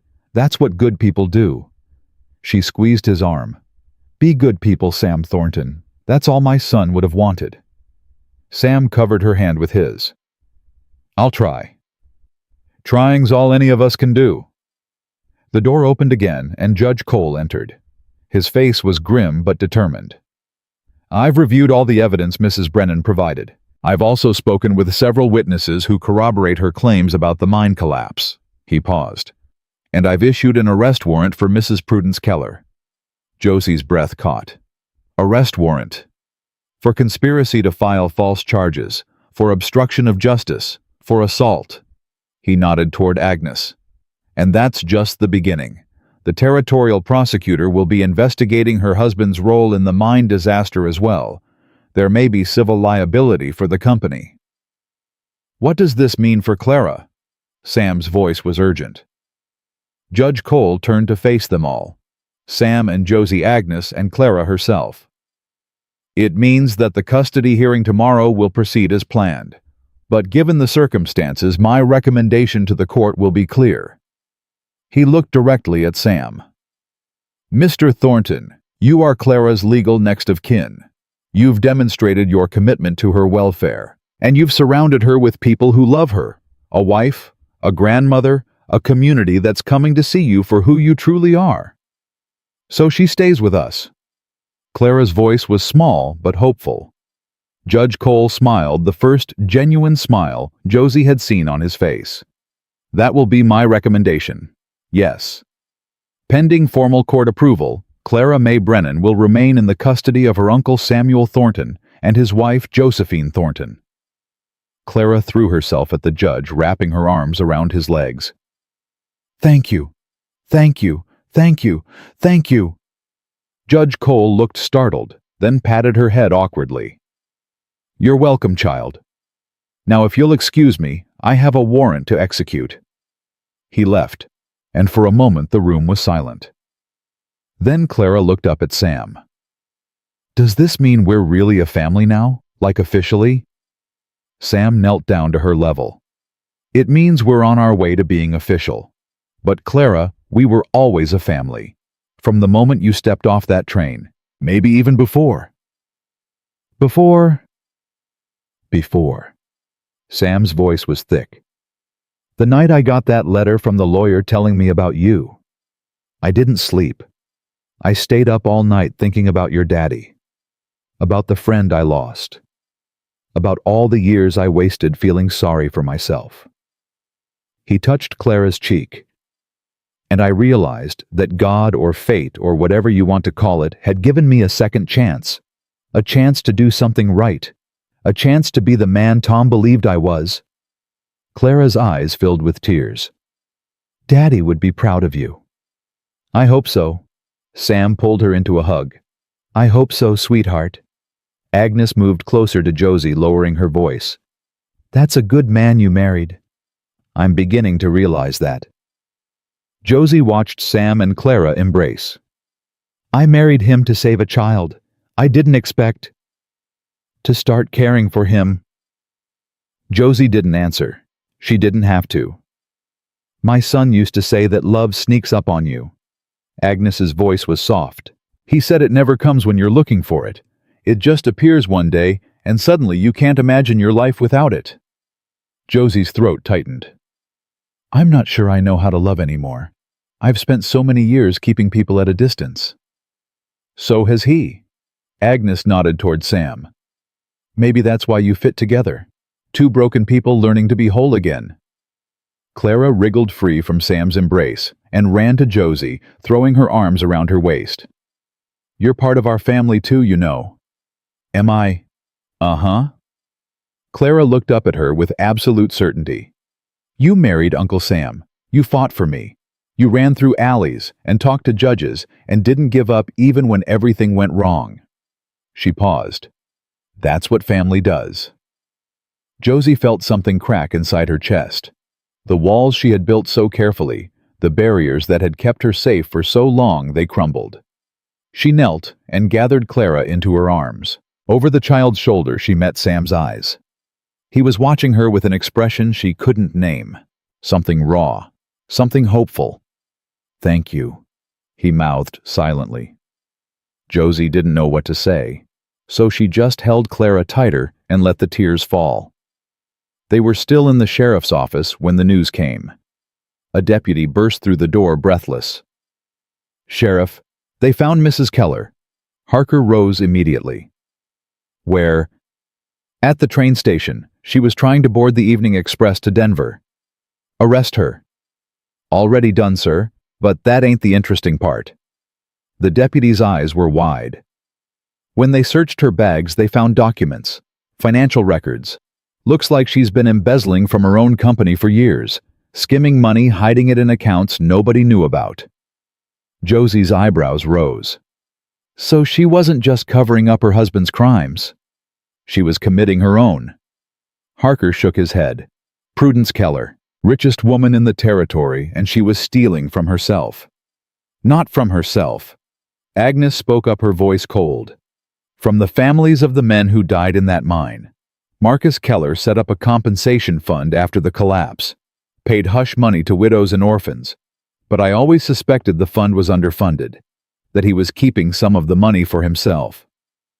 And now his widow was doing the same. Harker's face hardened. That explains why she was so desperate to silence anyone who might investigate the mine collapse. If the fund was ever audited, she'd be exposed as a thief. Josie felt a grim satisfaction. She wasn't just protecting her husband's legacy. She was protecting her own crimes. Clara tugged at Sam's hand. Does this mean the bad lady's going to jail? It means she's going to face justice. Sam squeezed her fingers. One way or another, Clara. She's going to answer for what she's done. Clara considered this. Then she nodded firmly. Good. Mama always said cheaters never prosper. Your mama was right. They walked out of the sheriff's office into the evening air. The sun was setting, painting the sky in shades of orange and gold. For the first time in days, Josie felt like she could breathe. Sam's hand found hers. She looked up at him, startled. I couldn't have done this without you, he said quietly. Any of it. You could have. You just didn't have to. That's the point, though, isn't it? His fingers tightened around hers.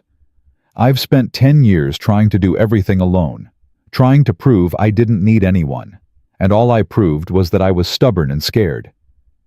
You're still stubborn. A ghost of a smile crossed his face. Probably always will be. I can work with stubborn. His eyes searched hers. Can you work with more than that?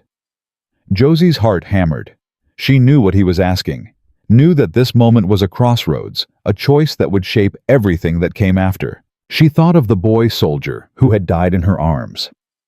She thought of Sarah, the child she had failed to protect. She thought of all the years she had spent running from the possibility of love, because love meant the possibility of loss. And then she looked at Sam Thornton, at this broken man who had built a room for a child he had never met, who had married a stranger to give her a home, who was standing here in the fading light, offering her something she had never expected to want. I can try, she said softly. Sam smiled. It transformed his face, erasing years of grief and guilt, revealing the man he had been before the mine collapse stole his joy. Trying's all I'm asking for. Clara pushed between them, grabbing both their hands. Are you two gonna kiss or what? Because if you are, I should probably cover my eyes.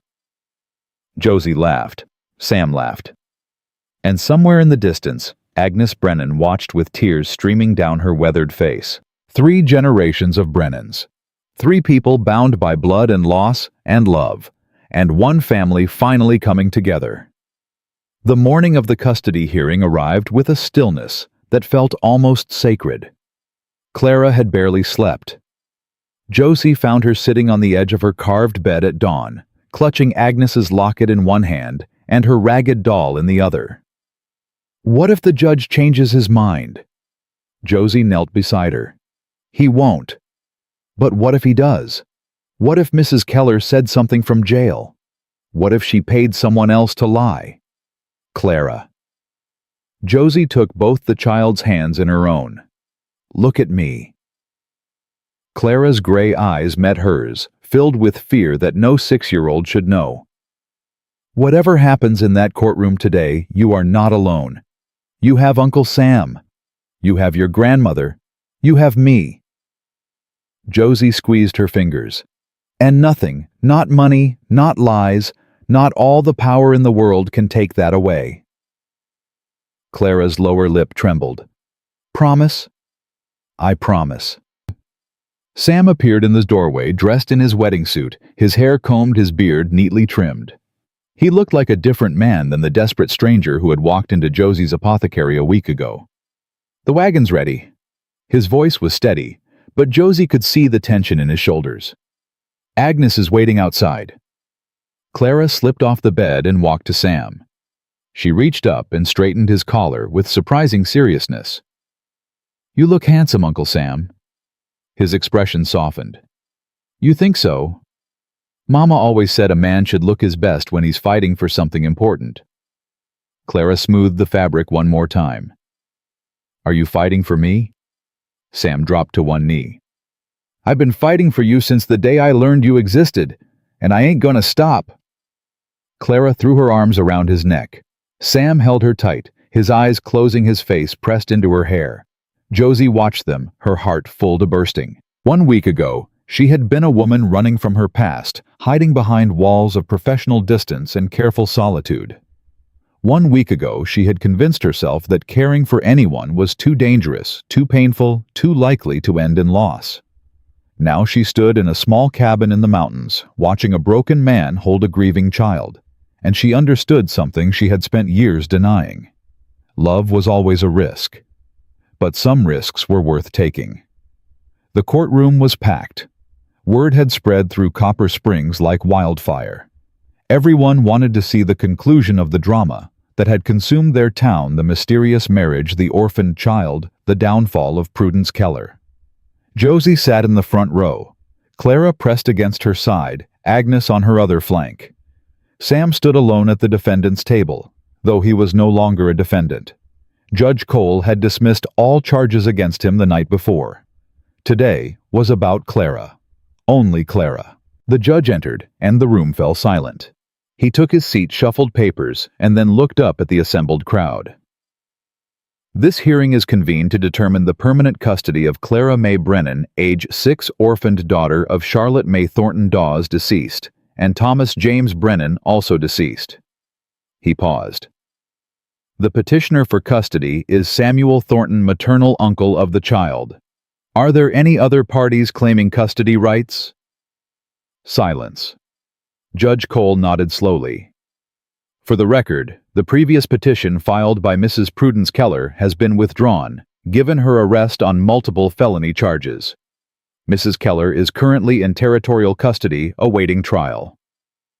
A murmur rippled through the crowd. Josie felt Clara's hand tighten on her arm.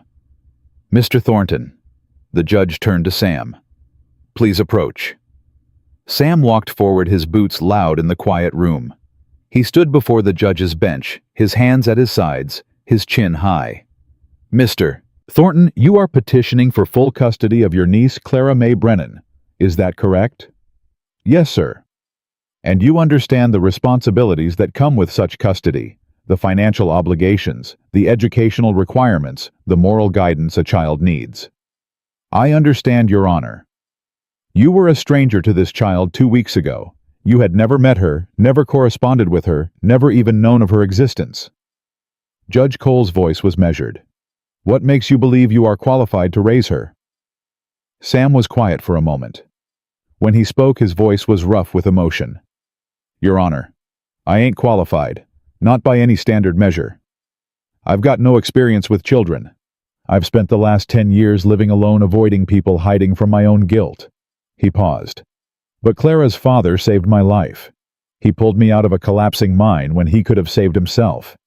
He died so I could live." The courtroom was utterly silent. "For 10 years I didn't know what to do with that gift. I wasted it on grief and isolation. But then I learned about Clara. I learned that Tom Brennan had a daughter, a little girl who lost her mother and had no one left in the world." Sam's voice cracked. "And I realized that this was my chance. My chance to honor Tom's sacrifice. My chance to stop running and start living." He turned and looked at Clara. The little girl's eyes were fixed on him, tears streaming down her cheeks. "I love that child, Your Honor. I've only known her for a week, but I love her like she's my own. And I will spend every day of my life trying to be worthy of her, trying to be the man Tom believed I was." Judge Cole was quiet for a long moment. Then he turned to look at Clara. "Clara May, would you approach the bench, please?" Clara looked at Josie. Josie nodded encouragingly. The little girl stood and walked forward on unsteady legs. She stopped beside Sam, and his hand found her shoulder. "Clara, I need to ask you some questions. Can you answer them honestly for me?" "Yes, sir." "Do you want to live with your Uncle Sam?" "Yes." "Why?" Clara thought for a moment. "Because he built me a bed with horses on it. Because he holds me when I cry. Because he tells me the truth even when it's hard." She paused. "And because my daddy saved his life, which means my daddy wanted Uncle Sam to live. And I think Daddy would want Uncle Sam to take care of me." Judge Cole's expression softened. "And Mrs. Thornton, your uncle's wife. How do you feel about her?" Clara turned to look at Josie. Their eyes met across the courtroom. "She reads me stories. She braids my hair without pulling. She ran through alleys and talked to judges and didn't give up even when everything went wrong." Clara's voice strengthened. "She's my Mama Minnie, and I love her." Josie's hand flew to her mouth. Tears spilled down her cheeks. "One more question, Clara." Judge Cole leaned forward. "Are you happy?" Clara considered the question with all the gravity of her 6 years. "I'm sad sometimes. I miss my mama. I miss the way things used to be." She paused. "But when Uncle Sam holds me, I feel safe. When Josie reads to me, I feel loved. When Grandma Agnes shows me pictures of my daddy, I feel like he's not really gone." She looked up at the judge with clear gray eyes. "I think that's what happy is. Not feeling good all the time, but feeling like you belong somewhere." The courtroom was silent. Judge Cole cleared his throat. His eyes were suspiciously bright. "Clara May Brennan, I hereby grant full and permanent custody to your Uncle Samuel Thornton and his wife Josephine Thornton." He brought his gavel down with a decisive crack. "This case is closed." The courtroom erupted. Clara threw herself into Sam's arms. Agnes rose from her seat, tears streaming down her face. Townspeople who had whispered about Sam for years now rushed forward to shake his hand, to clap his back, to welcome him back into the community he had abandoned. Josie sat frozen in her seat, overwhelmed. Then Sam was there, pulling her to her feet, his arms wrapping around both her and Clara. "We did it." He breathed into her hair. "We actually did it. You did it." Josie pulled back to look at him. "You and Clara. You saved us." Sam's eyes were fierce. "Both of us. Don't you dare pretend otherwise." Clara wriggled between them. "Does this mean we can go home now?" Sam laughed a real laugh, full and free. "Yeah, sweetheart. Let's go home." Agnes was waiting outside the courtroom. She stood apart from the crowd, her weathered face soft with emotion. Clara ran to her and grabbed her hand. "Grandma Agnes, you have to come live with us." Agnes's eyes widened. "Oh, child, I couldn't." "Please." Clara's voice was urgent. "You're my daddy's mama. You're my family. And we just got a family, and I don't want to lose any of it." Agnes looked at Sam. Her expression was uncertain, vulnerable in a way Josie hadn't seen before. Would that be acceptable, Mr. Thornton?" Sam stepped forward. "Ma'am, you spent 2 years fighting for justice for your son. You traveled hundreds of miles to find your granddaughter. You stood up to Prudence Keller's thugs and took a beating to protect Clara." He extended his hand. "I'd be honored to have you in our home." Agnes stared at his hand. Then slowly she reached out and clasped it. "My son saved your life, Mr. Thornton." "Yes, ma'am. He did." "Then I suppose I'd better stick around to make sure you don't waste it." Sam smiled. "That's fair." Clara cheered and hugged Agnes's waist. Josie watched the 3 generations embrace grandmother, uncle, granddaughter, and felt something crack open inside her chest. This was what she had been running from for so long. This messy, complicated, terrifying thing called family. And somehow, without meaning to, she had found her way into the middle of it. The ride back to the ranch was loud with Clara's chatter. She wanted to show Agnes her room, her carved bed, her collection of stones from the creek. She wanted Agnes to meet the horses. She wanted to hear more stories about her father. Agnes listened with patient attention, her eyes never leaving her granddaughter's face. Sam drove the wagon. His shoulders relaxed for the first time since Josie had known him. Occasionally his eyes would drift to her, and something warm would pass between them. They arrived at the ranch as the afternoon sun was beginning to fade. Clara leaped from the wagon before it stopped moving and ran toward the house, dragging Agnes behind her. "Come see Grandma! Come see my room!" Their voices faded into the house, leaving Sam and Josie alone. For a moment, neither spoke. Then Sam turned to face her. "Josie." "Sam, I need to tell you something." Her heart clenched. "What is it?" He took a breath. "When I walked into your apothecary a week ago, I was looking for someone to help me save Clara. I wasn't expecting. Expecting what? You." The word was simple, but his voice was full of something complicated. "I wasn't expecting you." Josie's breath caught. "Sam, let me finish. Please." He took her hands in his. "I married you because I needed a wife. That's the truth. But somewhere in the last week, somewhere between the train station and the courtroom and all the chaos in between, something changed."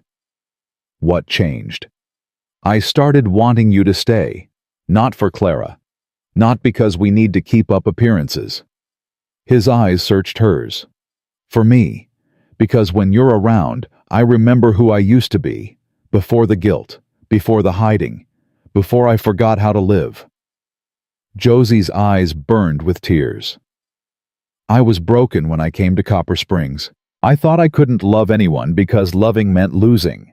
And losing meant pain I couldn't survive. And now—" She reached up and touched his face. Her fingers traced the weathered lines, the silver at his temples, the gentle strength of his jaw. "Now I think maybe being broken isn't the end. Maybe it's just the beginning of becoming something new." Sam covered her hand with his. "I want to become something new, with you." "What if we fail? What if we don't?" Josie laughed despite herself. It was the question she had asked him that first day turned back on her. "I suppose that's fair."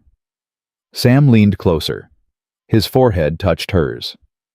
"Josephine Thornton, I know this started as an arrangement, but I'd like to propose something different." "What's that?" "A real marriage. Not for Clara. Not for the judge. For us." His voice dropped to a whisper. "For whatever time we have together." Josie closed her eyes. She thought of all the reasons to say no, all the ways this could go wrong, all the pain she had spent years avoiding. And then she thought of Clara's face in the courtroom, of Agnes's tears, of the way Sam had looked at her when he said she had saved them. "Yes." The word escaped before she could stop it. "Yes, I'll marry you. For real this time." Sam kissed her. It was not the kiss of strangers sealing an arrangement. It was the kiss of two people who had found each other against impossible odds, tender and fierce, desperate and certain. When they finally pulled apart, Clara's voice rang out from the porch. "I told you they were gonna kiss." Agnes appeared behind her, shaking her head with fond exasperation. "Clara May, it's rude to spy on people." "I wasn't spying. I was checking." Sam laughed and pulled Josie toward the house. "Come on, Mrs. Thornton. Our family's waiting." Our family. The words wrapped around Josie's heart and held tight. That evening they gathered around the table for supper. Agnes had insisted on cooking, claiming that Josie's biscuits, while improving, still needed work. Clara set the table with mismatched dishes and wildflowers she had picked from the meadow. Sam sat at the head of the table looking around at the three faces before him. "I want to say something." Clara stopped arranging her flowers. "Is it a speech Mama used to make speeches on special occasions?" "It's not a speech, just something I need to say." Sam's voice was thick. "A week ago I was alone. I had been alone for 10 years, and I thought that's how I'd die. alone in these mountains with nothing but guilt and horses for company." Agnes reached over and covered his hand with hers. Then Clara came, and Josie, and now you, Agnes. He looked at each of them in turn. "I didn't deserve any of you. I still don't. But I'm grateful every single day that you're here." Clara climbed out of her chair and crawled into his lap. "We're grateful for you too, Uncle Sam." "Are you?" "Uh-huh. You built me a bed with horses on it. You married Josie to give me a home. You didn't give up even when the mean lady tried to take me away." She wrapped her arms around his neck. "My daddy picked you to save. That means you're special." Sam's eyes closed. A tear escaped down his cheek. "Your daddy was the special one, sweetheart." "I know." Clara pulled back and looked at him with those two old eyes. "But he wanted you to live. So you gotta do a good job, okay, for him." Sam laughed through his tears. "I'll do my best." "That's all any of us can do," Agnes said softly. Josie raised her glass of water. "To Thomas Brennan, who saved a life and gave us a family." "To Thomas," the others echoed. And somewhere in the mountains, the wind carried their voices up toward the stars. Later that night, after Clara had fallen asleep in her carved bed, and Agnes had retired to the small room they had prepared for her, Sam and Josie sat together on the porch. The summer stars blazed overhead. The sound of crickets filled the warm darkness. "What are you thinking about?" Sam asked. Josie was quiet for a moment. "I'm thinking about a boy named Peter Sawyer, a soldier who died in my arms during the war. The one you told Clara about." "Yes, I've carried him with me for years. The guilt of not saving him. The weight of his sister's unanswered letter." She paused. "But tonight, watching you with Clara, I realized something." "What's that?" "Peter died. I couldn't save him. But that doesn't mean I'm cursed. It doesn't mean everyone I care about will be taken from me."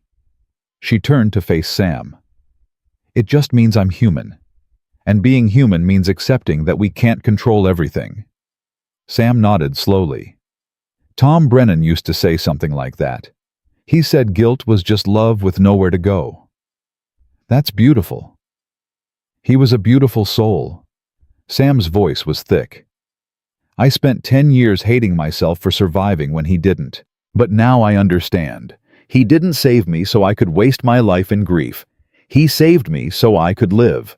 So I could love, so I could be here right now with his daughter and his mother and you." Josie leaned her head against his shoulder. "So what do we do now?" "We live." Sam's arm wrapped around her. "We love. We raise that little girl together. We give her the childhood she deserves." "And what about us?" Sam pressed a kiss to her hair. "We take it one day at a time. That's all any of us can do." Josie closed her eyes. She thought of the apothecary she had sold, the life she had left behind, the walls she had spent years building. All of it was gone now. And in its place was something she had never expected: a family, a home, a future. 3 weeks ago, a desperate man had walked into her shop and asked her to marry him. She had said yes because she saw herself in his desperation, saw the same wounds, the same guilt, the same longing for redemption. Now, sitting on this porch, with the summer stars above, and the man she was learning to love beside her, she understood. Some questions changed everything, and some answers were worth waiting a lifetime to find. Inside the cabin, Clara stirred in her sleep. Her small hand found her grandmother's locket, and she smiled in her dreams. Outside, Sam and Josie sat together, watching the stars wheel overhead. And for the first time in a very long while, the silence between them was not lonely. It was peaceful. It was hopeful. It was home.